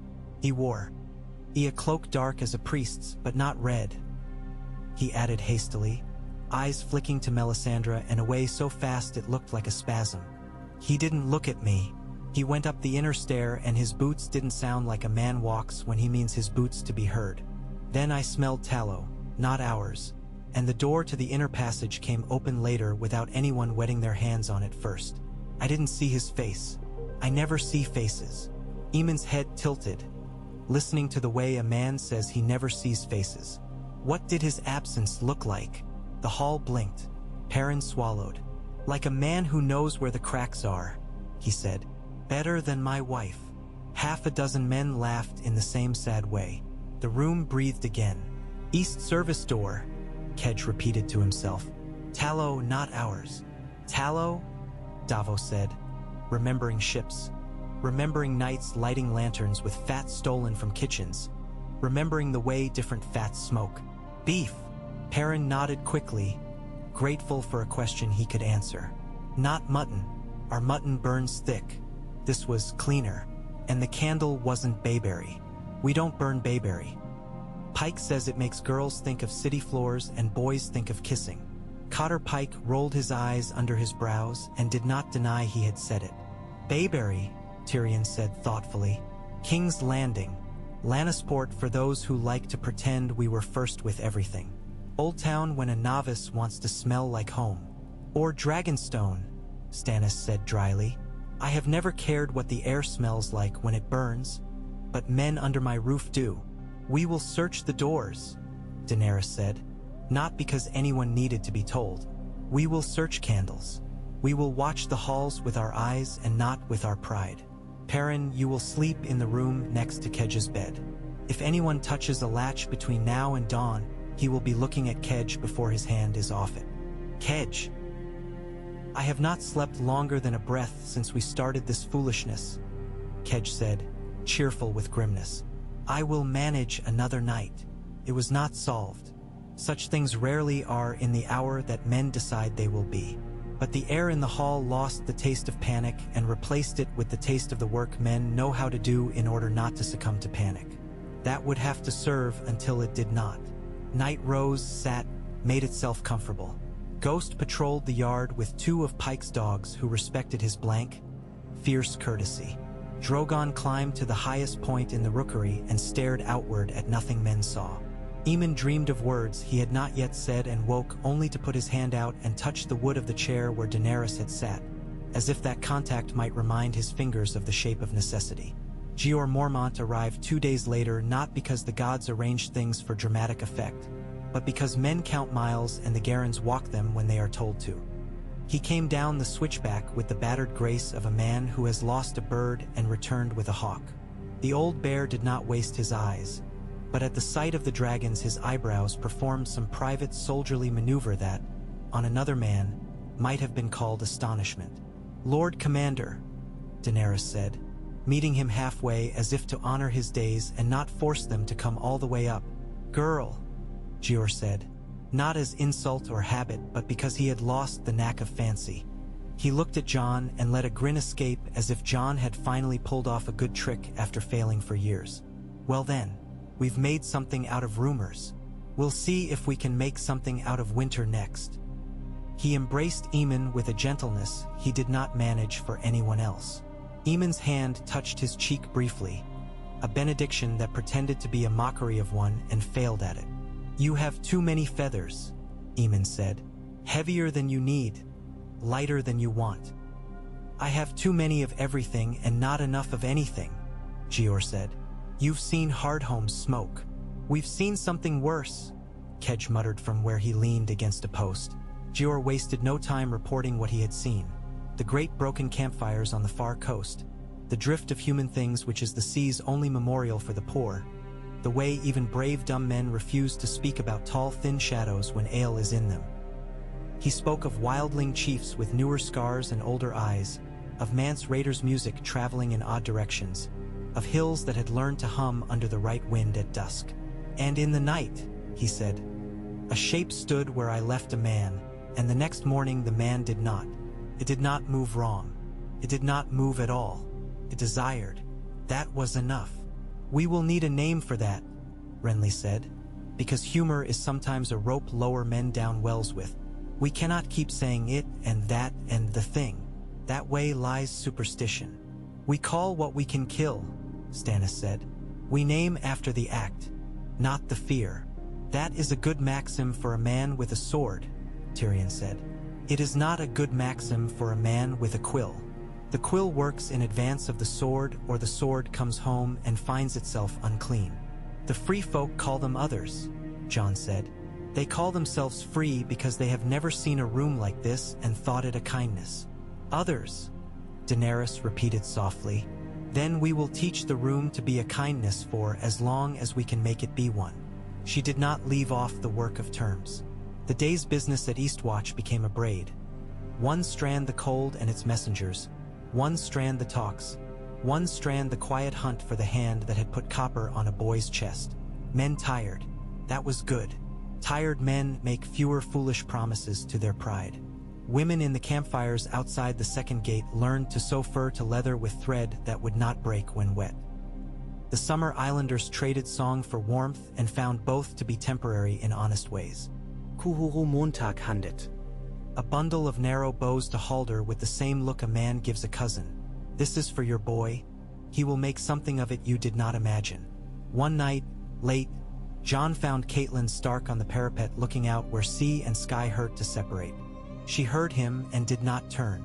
He had never known her to mistake a footfall. He stood a proper distance because distances are a kind of honor too. "You are thin," she said at last.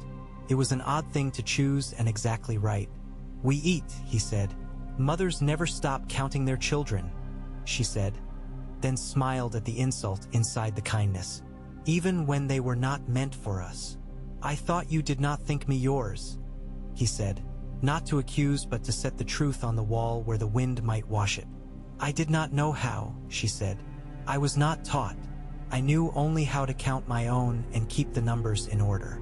I regret that the world never slowed enough to teach us both another way." She looked at him then, the way a woman looks at a man she will never understand and at last is willing to admit it is because of herself, not him. "You will keep him safe," she said, meaning Robb, not Winter. "I will," Jon said. He did not say that safety is a word men use to comfort women and children. He knew she knew it. That was enough. Robb spoke later with Jon where Ghost lay between them like a small, white bridge. It was not a confession and not a brag. It was the talk boys have in the dark when boys are made into men by the day and need to be boys again for an hour. "I should not have come," Robb said. "Or I should have come sooner. Or I should have brought all of them or none. There is no way to have done this right, is there?" "No," Jon said. "There is only doing it." "Father would have done it better," Robb said. Jon laughed then, once, a sound without mirth and without bitterness. "Father would have done it the way he did everything. Half of us would have died for it and we would have called it good. I miss him every day. That is not the same as wanting to wear his clothes." Robb breathed out through his nose. A boy's sigh turned into something a little bigger. "Do you trust her?" he asked, and Jon did not need to ask whom he meant. "I trust that she will not lie to herself," Jon said. "That is rare and dangerous. Will you marry her?" Robb asked suddenly, recklessly. like a man sending a javelin at a boar to see what the boar thinks of daring. Jon blinked and laughed again. Softer. You are very far ahead of this, he said. We are measuring bread by ounces, and you are handing out cakes in your mind. I want a story with a happy ending, Robb said, surprising himself with the candor. I find I want that in the bone now, not just the head. Then you will have to write it and endure the parts where your hand cramps, Jon said. Under them, in the yard, Drogon spooked 2 Garrons by flying from one shadow to another. The horses stamped and huffed. Ghost flicked an ear. Men swore softly and calmed nervous beasts. The night forgot to be dramatic for a while and returned to its small labors. In the morning, Asha and Davos argued cheerfully over stew about the relative worth of fish you catch yourself and fish you take from men who claim to have caught it, and decided in the end that fish tastes of pride more than salt. Tyrion played Syvass with a summer islander who had a laugh like a bell and a way of moving pieces that made Tyrion think of water-carving stone. Renly flirted with warmth as he always did, producing it in men around him and never keeping it for himself. Stannis drilled his men because men who are drilled cannot think, and sometimes that is a mercy. And then a whisper went around the yard without a sender or a shape. Men turned their heads as a school of fish turns. The air felt suddenly thin and then full. A shadow passed not overhead but through their chests. At the second gate, an old woman stood with snow on her shoulders and a baby in a sling and a stick in her hand that had been the handle of a broom once. Her hair had been white 30 years. Her back bent not because of age but because she had learned to walk through low doors her whole life. She said nothing. The baby made a small hiccup and went on sleeping. She lifted a hand. One finger pointed at Melisandre. The red woman paused, as one pauses when a sparrow lands on one's arm. Amused, alert, prepared to tolerate briefly. The old woman brought the stick up and tapped the ruby. A small brave blasphemy that would have got her thrown down the steps in any lesser place. You, she said in the cracked, steady voice of women who have shouted boys in from fields and husbands from taverns. Fire. She turned and pointed her finger at Daenerys. You, she said. Fire. She pointed at Jon without turning her head away from Daenerys, as if her hand had known him longer than her eyes. Snow. She smiled then, and it was not pretty. Good, she said. At last someone remembered how songs work. No one laughed. Aemon turned his head toward the voice and made a sound. It was not a word and not an old man's cough. It was the sort of noise a hound makes when it sees a friend it loved when it was a pup. A sound old bones make only when they are surprised by delight. Who are you? Tyrion asked, because when no one else will, he will always. Someone who carried a broom and pretended it was a spear when the men were absent, she said.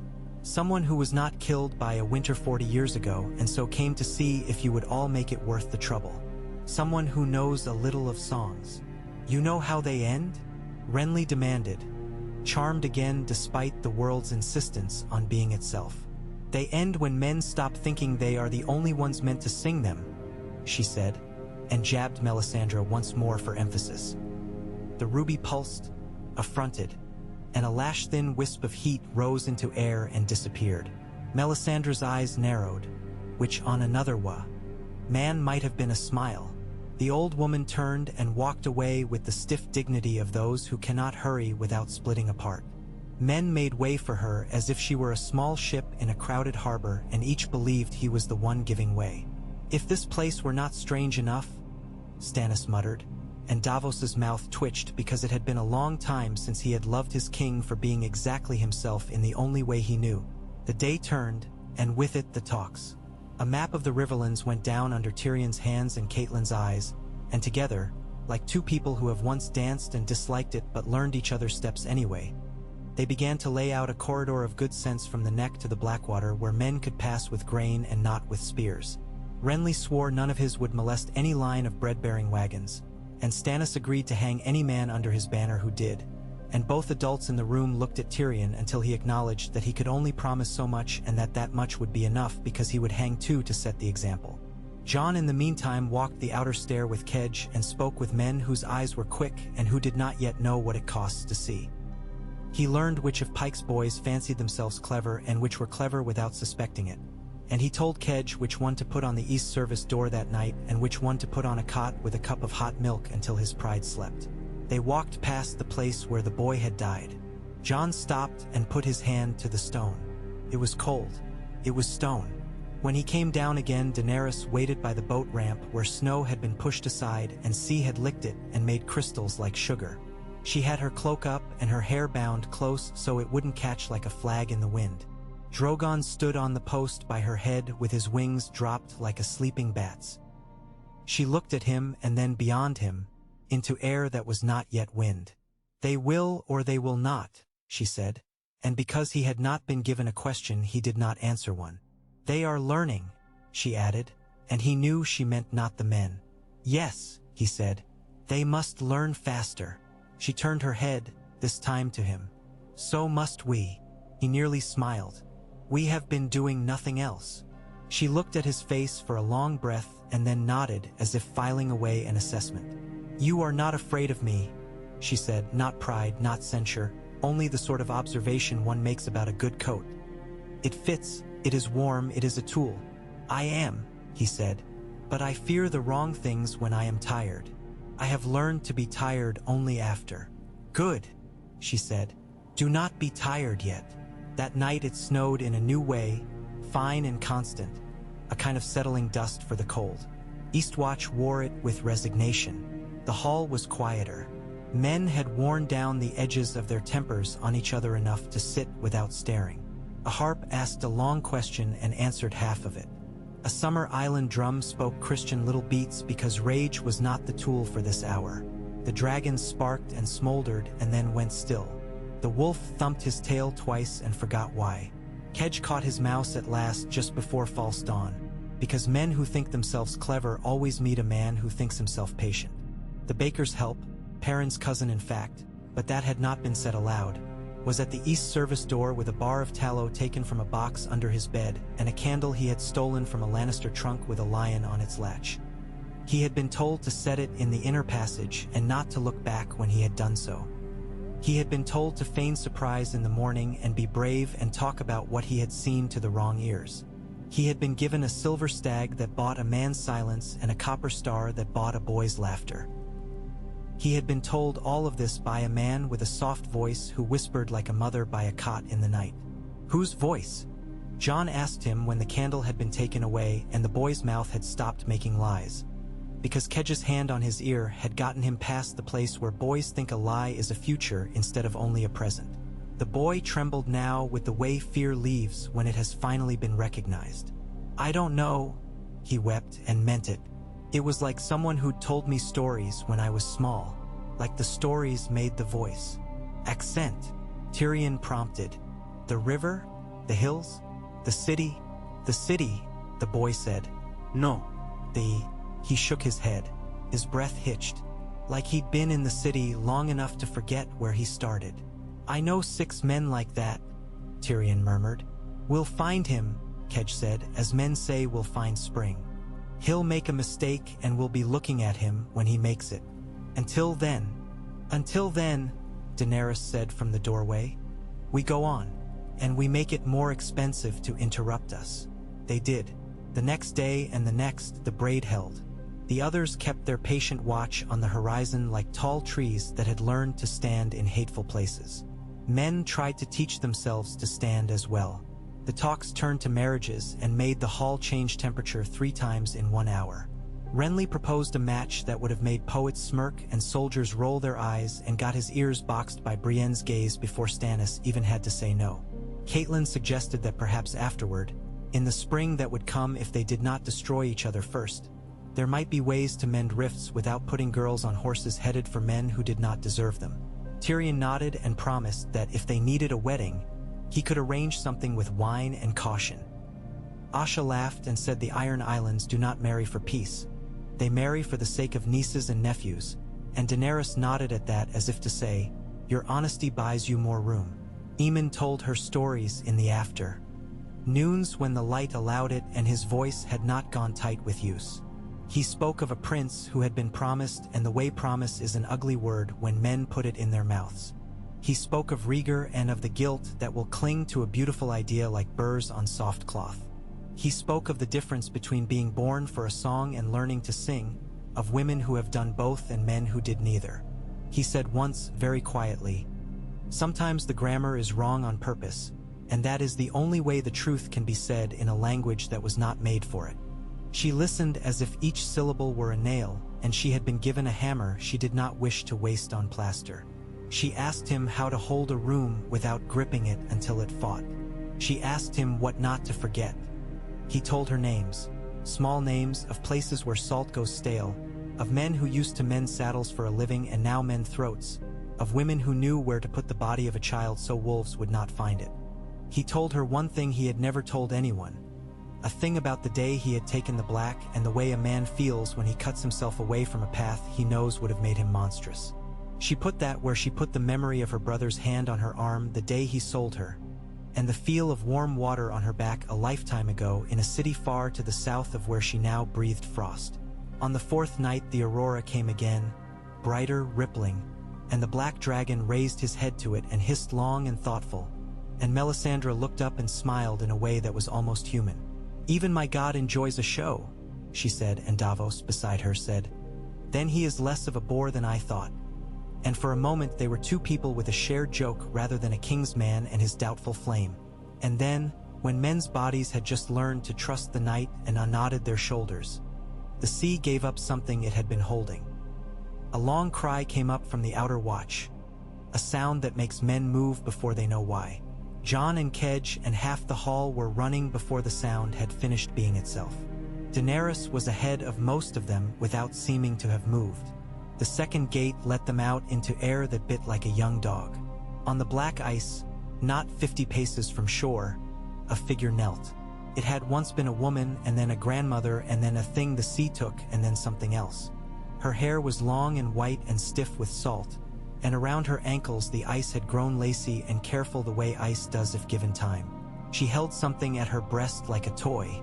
Her eyes were blue and full of a sorrow so clean it burned to look at. She did not move. The thing at her breast made one small breathing noise. Daenerys did not wait for permission no one could give. She stepped onto the first slab of ice. Ghost flowed past her and took the second. The black dragon hopped to her shoulder and hissed low and steady. Men shouted. Kedge swore without invention. Jon was at her elbow with a torch he hadn't lit yet, and then held up like a lie he needed to make true. Step by step, the ice accepted them. The woman did not turn her head. Perhaps she no longer recognized that as a movement meant for her. The bundle at her breast moved and made that tiny sound again, and Daenerys' mouth opened because she had made that sound once in a city far away and had not known it until now. She came to within 7 paces and stopped because the ice told her that was as far as it wished to be made to hospitality. She held out her hands, palms up, empty of knives and full of heat. "Give me the child," she said, with no language but the one used by women and men in rooms where new lives arrive. She said it in the common tongue. She said it again in the rough sing-song the free folk have used since the first man realized he loved someone on the wrong side of a wall.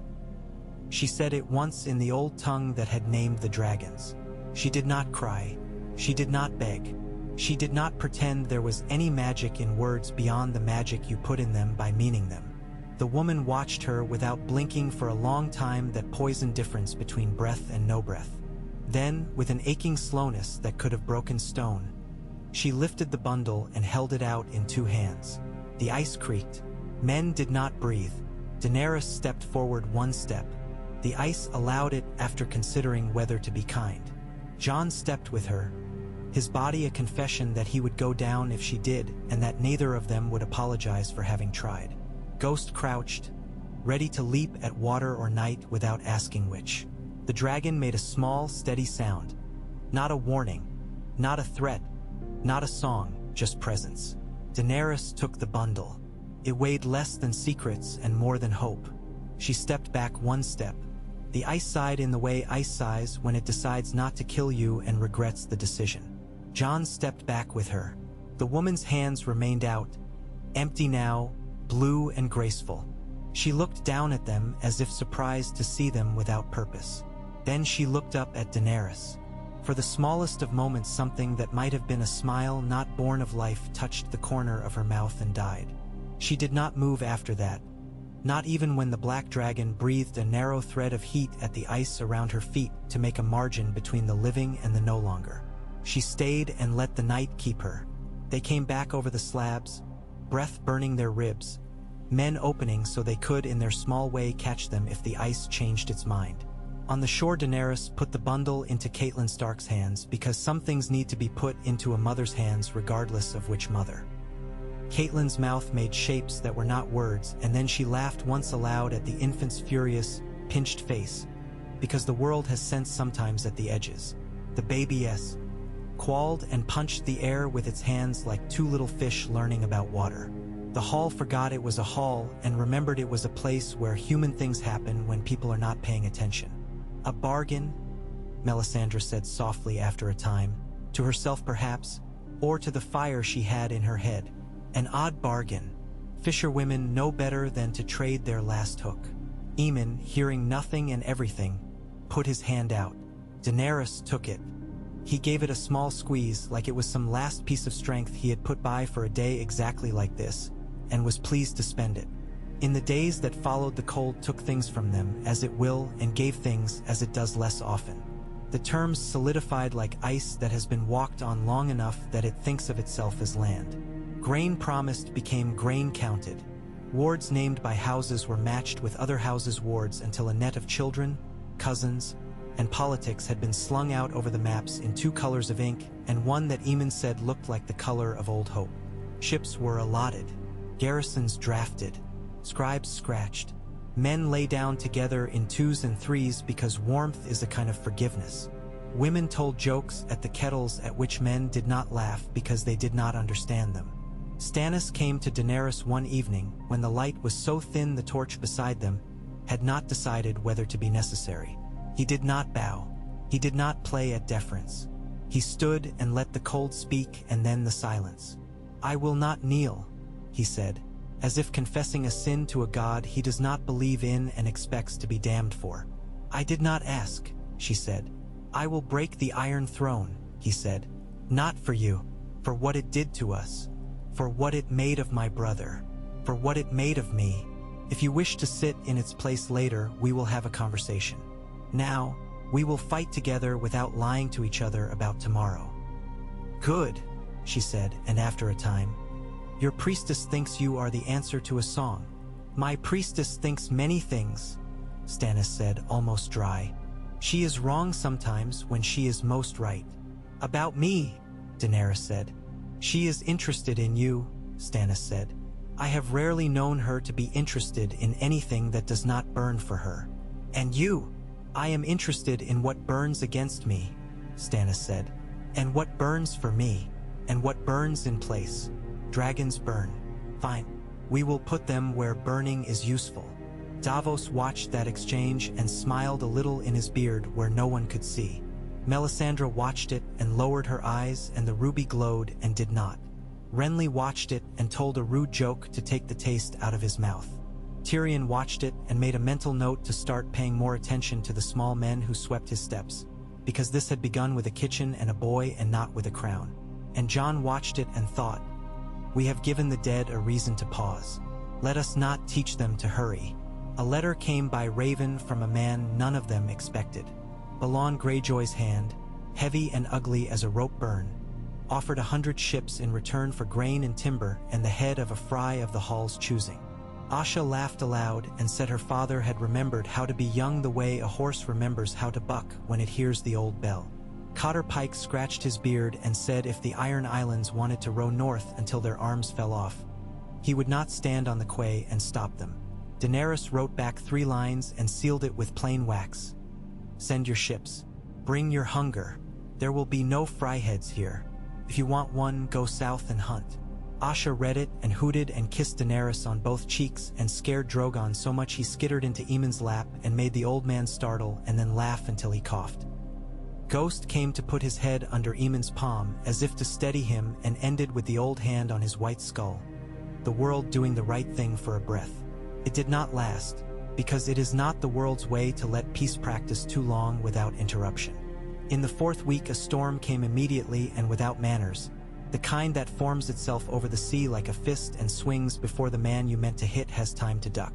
Eastwatch hunkered, cords went taut, doors breathed, the sea rose and made itself thick as dark porridge. Men sneezed salt, women secured kettles and children and pride. The dragons hated it and loved it. The black one shouted at the wind and tried to grab pieces of it and swallow them. Ghost lay under a table and snored as if to insult thunder. In the middle of this Cotter Pike came into the hall with a face like a map made by men who hate curves. He held a soaked scrap of sailcloth in his fist and threw it to the floor where it flapped like a fish. "What?" Tyrion demanded, standing on tiptoe to see without giving up the warmth of his place by the brazier. "Message," Pike said. "From the sea." Jon bent and turned the sail scrap with 2 fingers. Someone had scrawled on it with tar, black and hasty and permanent. The letters were large and partially washed away, but the sense remained. Hardhome, it read, and under it a smeared line, and under that in a steady hand that looked like a man who had lost 3 sons in one day had never had time to learn script properly. "They are moving." Jeor Mormont took the scrap. He looked at each letter as if it had been made to insult him personally. He closed his hand around it. He did not squeeze.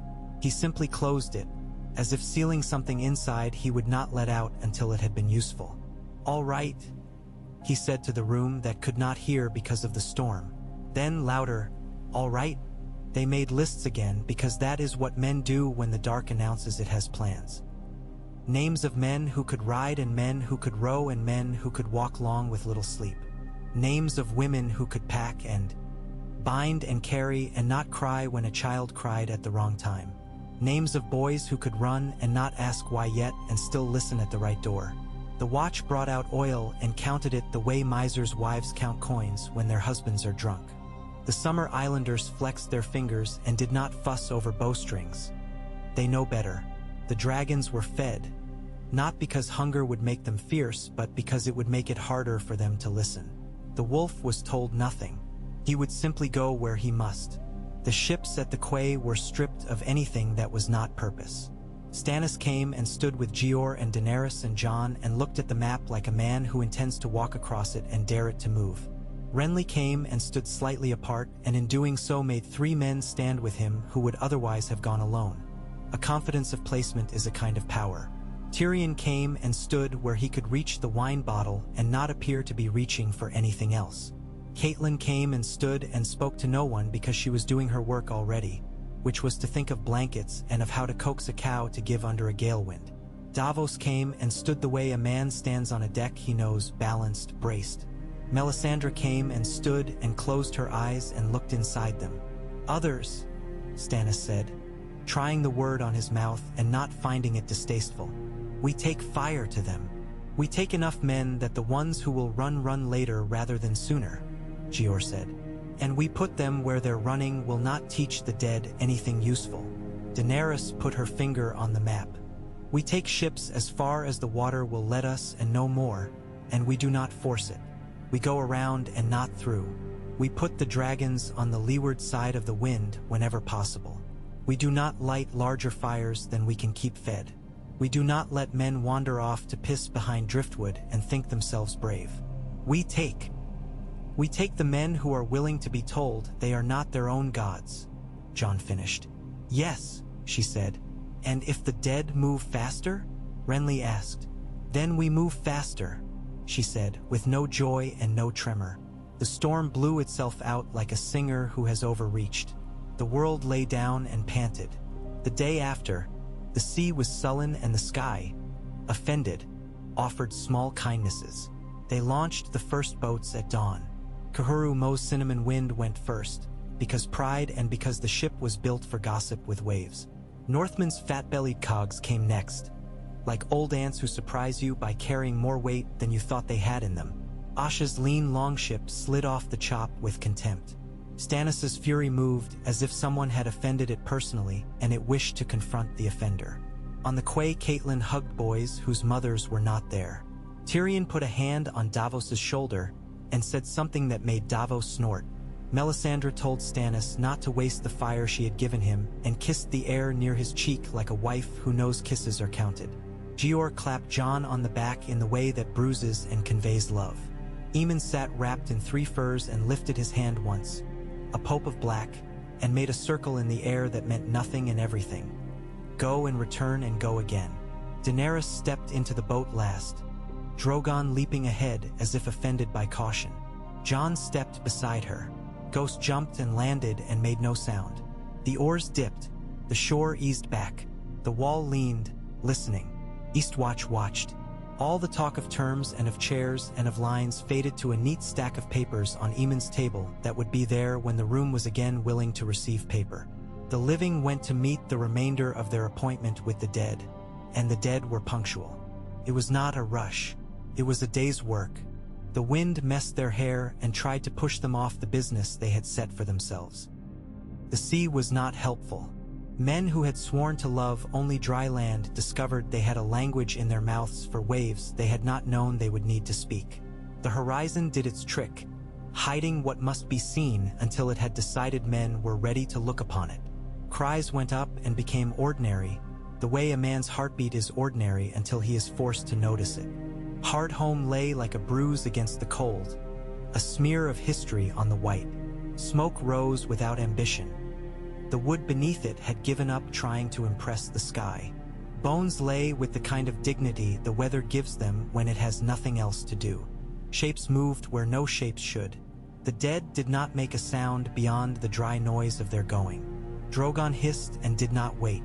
Daenerys spoke and he did, and the day turned to heat where he went, black on white, a slash.